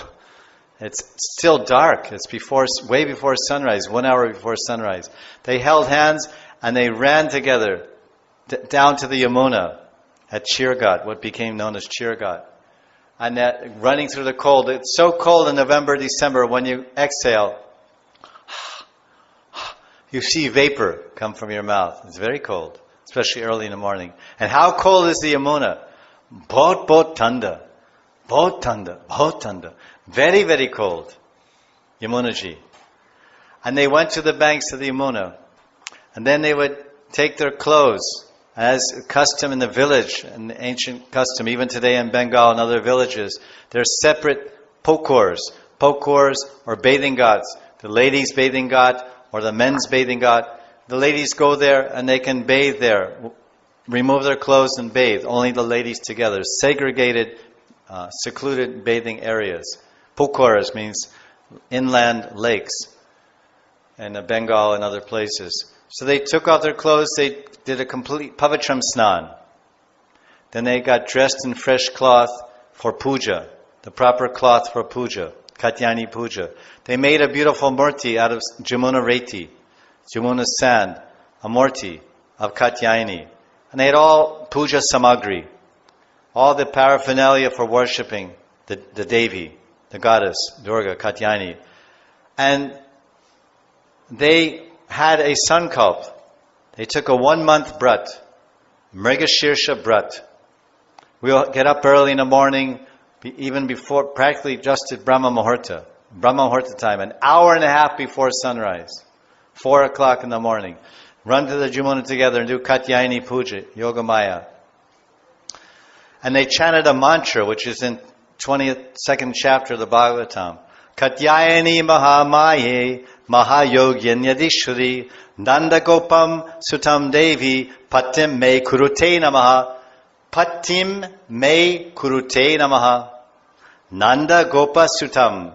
Nanda Gopa Sutam. Katyayani Mahamaye Mahayogyan Yadishwari Nanda Gopam Sutam Devi Patim Me Kurute Namaha. O Yogamaya Ma, O Ma Durga, Yogamaya, they're worshipping internal Shakti. They're worshipping Yogamaya for spiritual results. Yogamaya for spiritual benefit. Yogamaya to attain Krishna, Bhagavan as her husband.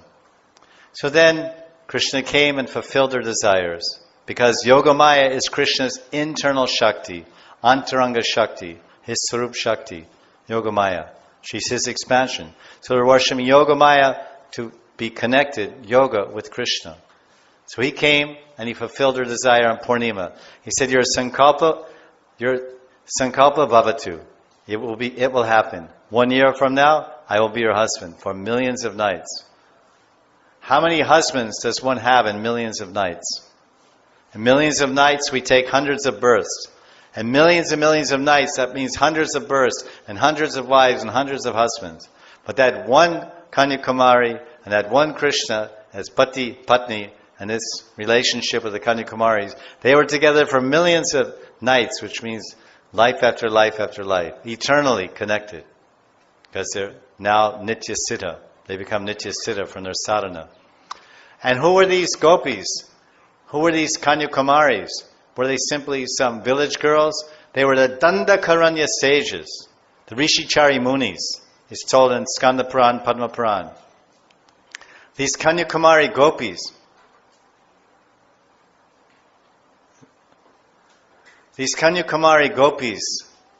that Krishna stole the clothes from, Gopi Vastraharna, in their previous life they lived in Treta Yuga. Not even Dwapara Yuga, in Treta Yuga.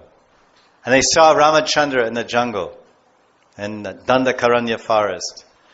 And they were sages, Sita Munis. When they saw the beauty of Ram and the beauty of Sita, and the purity and the intensity of their sweet, loving marital relationship, husband and wife, these great sages and Munis, these Atmaram Munis, they became attracted to that sweet love, that love between Sita and Ram. And in their heart they desired, I wish somehow we could love Ram like Sita. I wish somehow we could serve Ram like Sita. From the vantage point, like Sita. We don't want to be Sita. Sita's one, Ek Patni. But with her bhav, with her pure love, with her dedication, with her intense surrender, her intense absorption in her pati. Pati avesh, Ram avesh, Ram prema avesh, Patni. And Ramchandra understood their hearts, and he glanced at them from a distance. Bhavatu, Bhavatu, Bhavishya Bhavatu, Bhavishya Bhavatu. O Rishi Munis, Bhavishya Bhavatu. Your sankalpa will be fulfilled. So then they appeared in Brajadam as Sadhana Siddha Gopis. Sadhana Siddha. They attained perfection. They did Bhakti Bhajan. Thousands and thousands of years. Treta Yuga, Dwapara Yuga. Then they took birth as Gopis, Kanyakumaris. And then they worshipped Katyayani. Because they wanted to be like Sita, have a husband like Ram. But Ram only has one wife, and there's one Ram. But Krishna has every wife. Krishna has every wife and every girl. So he can accommodate, Krishna can accommodate everyone. He's the ultimate lover, the ultimate Bhagavan. He can accept everyone's proposal. He can entertain everyone's offer. He's the all-pleasing, all-satisfying Lord, Swayam Bhagavan. And you'll hear so many descriptions how he does that in the Bhagavatam. Any type of devotee, any class of devotee, even a Rakshash comes, a Rakshashi comes, a Kechari, a witch comes, a prostitute comes, anyone that comes to Krishna, he purifies them first. He gives them his love. He showers his love on the Rakshashi, Putana, Rakshashi, Kechari, witch. He showers his love on Kubja. And they all attain that prema. And then he accepts them and blesses them. This is Krishna. We see Ram kills the Rakshashi. Ram kills the Rakshashi and cuts off the nose and these things. They say that Shupurnaka, it's said in Padma Puran, Shupurnaka, who is in the Ram Lila in Treta Yuga, she came back as Kubja, I believe. Kubja is Trivakra in Mathura. I believe so. I think it was Kubja. She came back. And the sister of Bali Maharaj, in the 7th canto of Bhagavatam, her name was Ranti Devi, his sister. So when Bhagavan Vaman went to Pataloka, I think. Where's the place of Bali? This planet? Anyways, in Indraloka at the time, he was awarded Pataloka later. At any rate, Bali Maharaj, Vamandev came there to beg charity, as you well know, 3 steps of charity. Vaman, Trivikram. Trivikram, Bhagavan, Dasavatar, Vamandev. And he was so beautiful. He was Vaman. He was only 52 inches tall. Vaman is 52? He was 52 inches tall, like a young boy, like a Balak Brahmin. Very beautiful, wearing spotted deer skin and with kusagrass, his kusagrass belt and a brahmachari danda and a bamboo umbrella made of pure bamboo, bants chata. Very beautiful, renounced like a yogi, a child, Bal yogi, like a Bal yogi. And Ranti Devi, who is the sister or daughter of Bali Maharaj, she saw, oh, how beautiful, how sweet, what a lovable, cuddable boy. Oh, his mother must be so fortunate. His mother must be so happy to have such a beautiful, sweet, affectionate child. I would love to be his mother. I would love to be his mother and nurture him on my breast and cuddle him in my arms and embrace him. Such a beautiful child, Vaman. So this Bali Maharaj's sister, Bali is an asur. He's a demon. He's the anti-party. Defeated Indra, the Deva. Controlled the whole universe. So Vamandev, Vishnu, went there to restore the order, to place the demigods back in charge of the universe as his representatives, the godly representatives, the Devas. So Vaman went there to save the scene, save the situation, and free the demigods, his own appointed agents, to control the material world from the bondage and imprisonment and fear of the demons.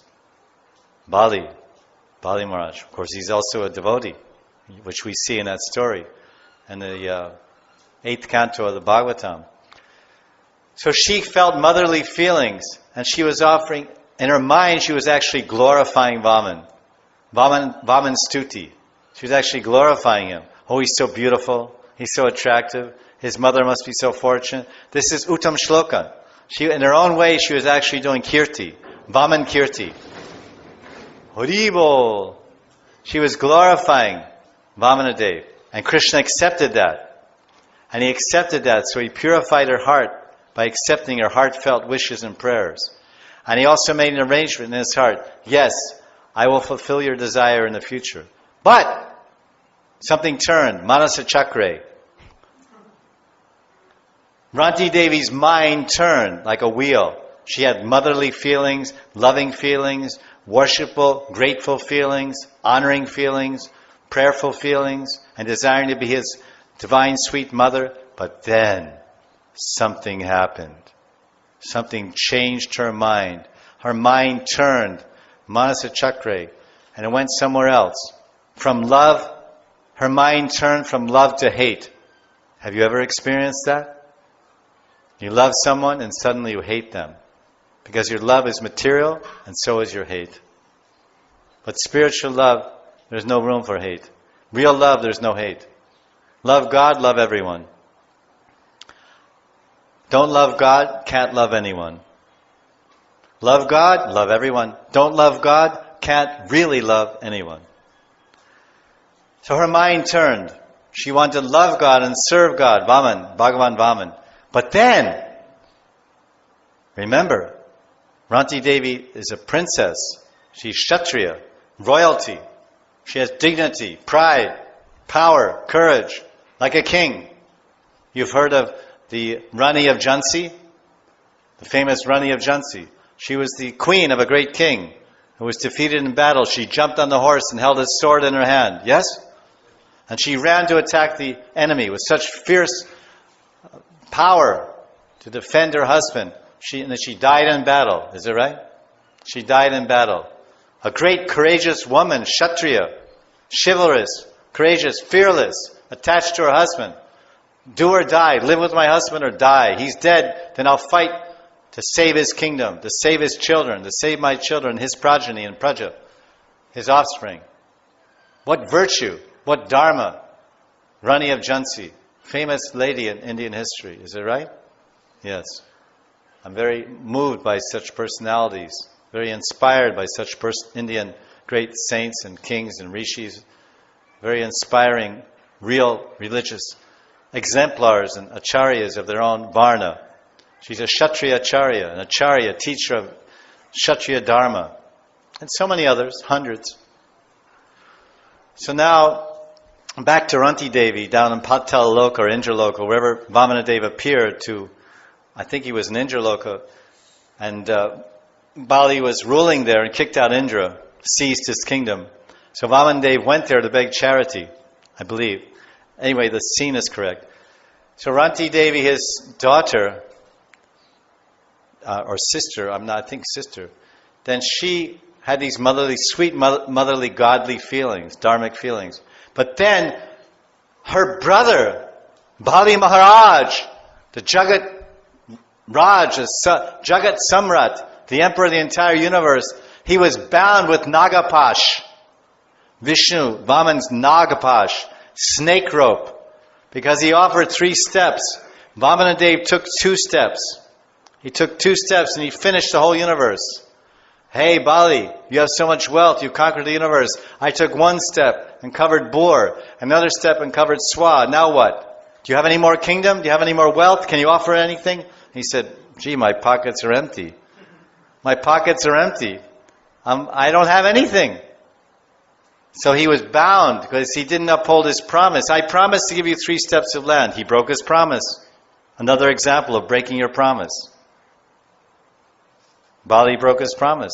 So he's bound with a snake rope, Nagpash of Vishnu. It's a powerful weapon, like a python. Python wraps around you and you're finished. Python is a sharp, goes around you, it squeezes, you become like chutney. The python snake can go around a buffalo. Goes around a buffalo when he's sleeping. Once, twice, thrice, and then he starts squeezing. Pretty soon it's buffalo chutney. And that's the snake's food. Powerful. So imagine Nagapasha Vamanadev. So he bound Bali. Bali was bound. He couldn't move his powerful Kshatriya arms. He couldn't even move his fingers. Couldn't move his powerful legs or chest or anything. All his talent, ability, bound, shut, controlled by Nagapash. Okay, Bali, I am Vaman. I have begged for teen pada. I'm a small boy. I only ask for teen pada chahiye. Teen pada de do. I only asked for 3 steps. You gave me 2 and ran out of money. Ran out of kingdom. Now what? When Bhagavan Vaman's Nagapash bound her brother, Bali Maharaj, Ranti Devi became very hateful. Oh, hey, what's he doing? He's embarrassing. This is shameful for my brother, the king of the universe. He's tied up with a snake. Not even a rope. No battle, no conflict with the opponent. He's just bound. No fighting on equal terms. This is not fair. Who is this boy? I want to kill this boy. All that motherly love, all that parental love, that Vatsalya Prem suddenly vanished. Why? Because she's a materialist. And people have material bodies. People have material bodies like you and me. We have material minds. And material minds are described by Krishna in the Bhagavad Gita. Krishna describes the swabhav, the nature of a material mind, the mind of a man and woman, whether he's manushman or rakshashiman. What is the nature of that mind? Chanchala hi mana Krishna. Chanchala hi mana Krishna. Arjuna is revealing his mind to Krishna, saying, the mind is very chanchal. Krishna is telling, this mind is very chanchal. Today I love you, tomorrow I hate you. Today I marry you, tomorrow I divorce you. Love became hate. Like became dislike. Wanting to live with you means wanting to live away from you. That's changeability, chanchal. That's our nature. So it was true, it's true with Ranti Dev, Bali Maharaj's sister, and true with us today. So she wanted to love Vaman Dev and serve him like a mother. Then she saw her brother being insulted and shamed in a public assembly. His own court, his royal court, the Samrat, is tied up by a 12-year-old boy, 52 inches, Vaman, 52-inch boy, powerless. He has no weapon, he has nothing. He has a deer skin and a brahmachari danda. Brahmachari danda, a deer skin. And a sweet smile. Now my love for this boy, my desire to serve him has turned into hate, and I desire to kill him. So now Krishna has a master computer.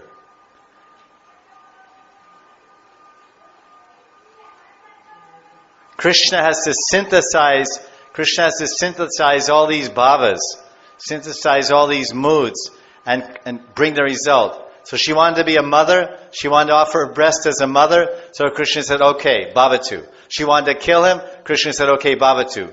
And that Ranti Devi appeared in Gokul. She appeared in Gokul after Krishna was 6 days old. He was still a baby. He could be still suckled on the breast of a datri or a nurse or a mother. He was 6 days old. That Ranti Devi, the sister of Bali Maharaj from Satyuga, appeared in the end of Dwapara Yuga in Gokul Brajadam as Rakshashi Putana. Putana Rakshashi, the Kechari. That is the sister of Bali Maharaj. She got to be Krishna's mother. She came in after 6 days to offer her breast to Gopal. And Yashoda said, yes, you're so beautiful, you're so tender and sweet, you look like a demigoddess, like a Swargadevi. You must be a Swargadevi, come to take darshan of my son. So she picked up Lala, Nandalal. Oh, my baby. Oh, I remember you came as Vaman. And I was Ranti Devi. Now my desire to love you as a mother is being fulfilled. Oh, Bhagavan, you're so kind. But, by the way, I have smeared my breast with Kalakuta Vish. My breast is smeared with Kalakuta Vish. So much poison that I can kill 1,000 men if they touch my breast with their lips. And you're a baby, a 6-day-old, tender, chubby little sweet baby. Because I want to love you, and I also want to kill you. So now I'll kill you. Putana Rakshashi. Krishna says, Gopal says, he's 6 days old and he has to deal with this. At 6 days old, he has to deal with a Rakshashi, Putana. That's the Aishvarya of Krishna. And the sweetness. See the sweetness in Aishvarya. Oh, you want to be my mother and love me? So I'll suckle your breast like your baby. I'm reciprocating as a child would with his mother. And you feel so happy by the touch of my lips. And I'm pressing your breast with my little baby hand. And you feel so much joy in your mind. But, my dear mother, it's not nice to want to kill me. So then, because he's a K-chari. K-chari means moves in the K. She's a flying witch. Most witches fly. They don't take the train.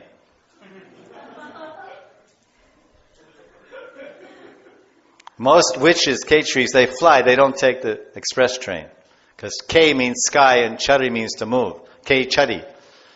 Chara, chara, chara, chara, chala, chala. So she took the baby and went into her element. Because she doesn't feel comfortable on the ground. Like birds, sometimes birds are on the ground pecking things, eating food, but as soon as danger, they take shelter of the tree. The birds are peaceful, happy, secure in the air, in a tree. No enemies, at least they feel like that. So the K tree, she soon got off the ground, took Gopal into the sky, flying in the sky. Now I'll finish you now.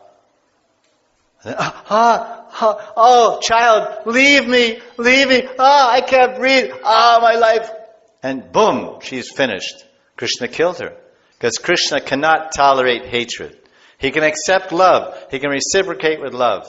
But he can never accept hatred. Never accept envy. So this lady, this Rakshashi, this Ranti Devi, the Rani, the queen, the princess, Bali Maharaja's sister, became a Rakshashi, Kechari, Putana, demon, and Krishna Lila. But Krishna's Bhakta Vatsalya is so great. You're coming to kill me. You're coming to poison me. I love you. Why? Because when I appeared as Vamanadev, back in Satyuga, you glorified me. You said I was so beautiful. I was so cuddable and lovable. You wanted to be my mother. I never forget. You did something good, I remember. But you want to kill me? I'm God. I'm a Chuta. I'm a Jit. You can't kill me.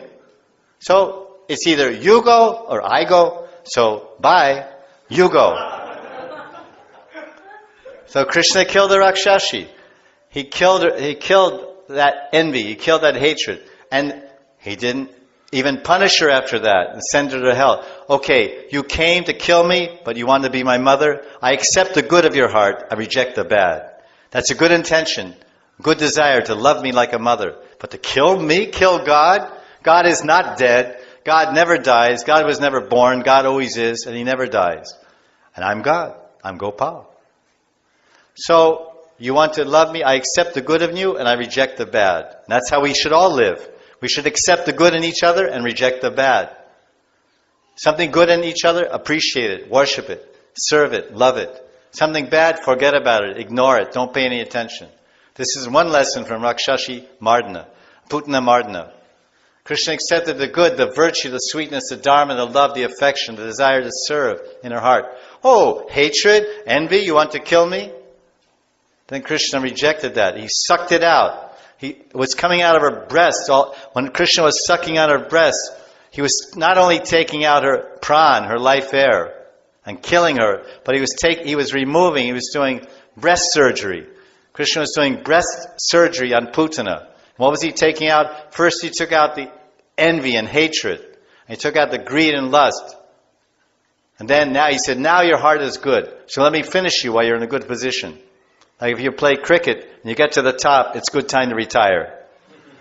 When you play cricket and you get to the top, you're world famous, then it's a good time to retire and become an announcer and all these things. A movie star or a politician, whatever works. So Putana, Krishna said, look, you're at your peak now.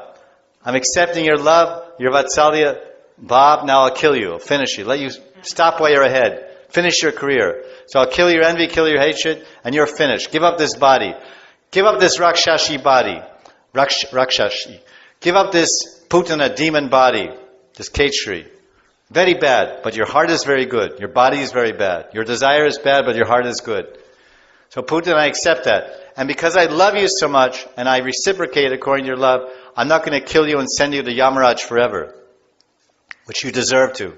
get for your murderous intentions and murderous attempt. But I'm going to make you my Datri in the spiritual world. So Putana Rakshashi, who was in Vaman Lila, she came as Putana, and Krishna loved her so much, he accepted her as his Nitya Datri in the spiritual world. Ananda Kanda Bhagavan Sri Krishna ki jai. Srimad Bhagavatam Mahapurana ki jai.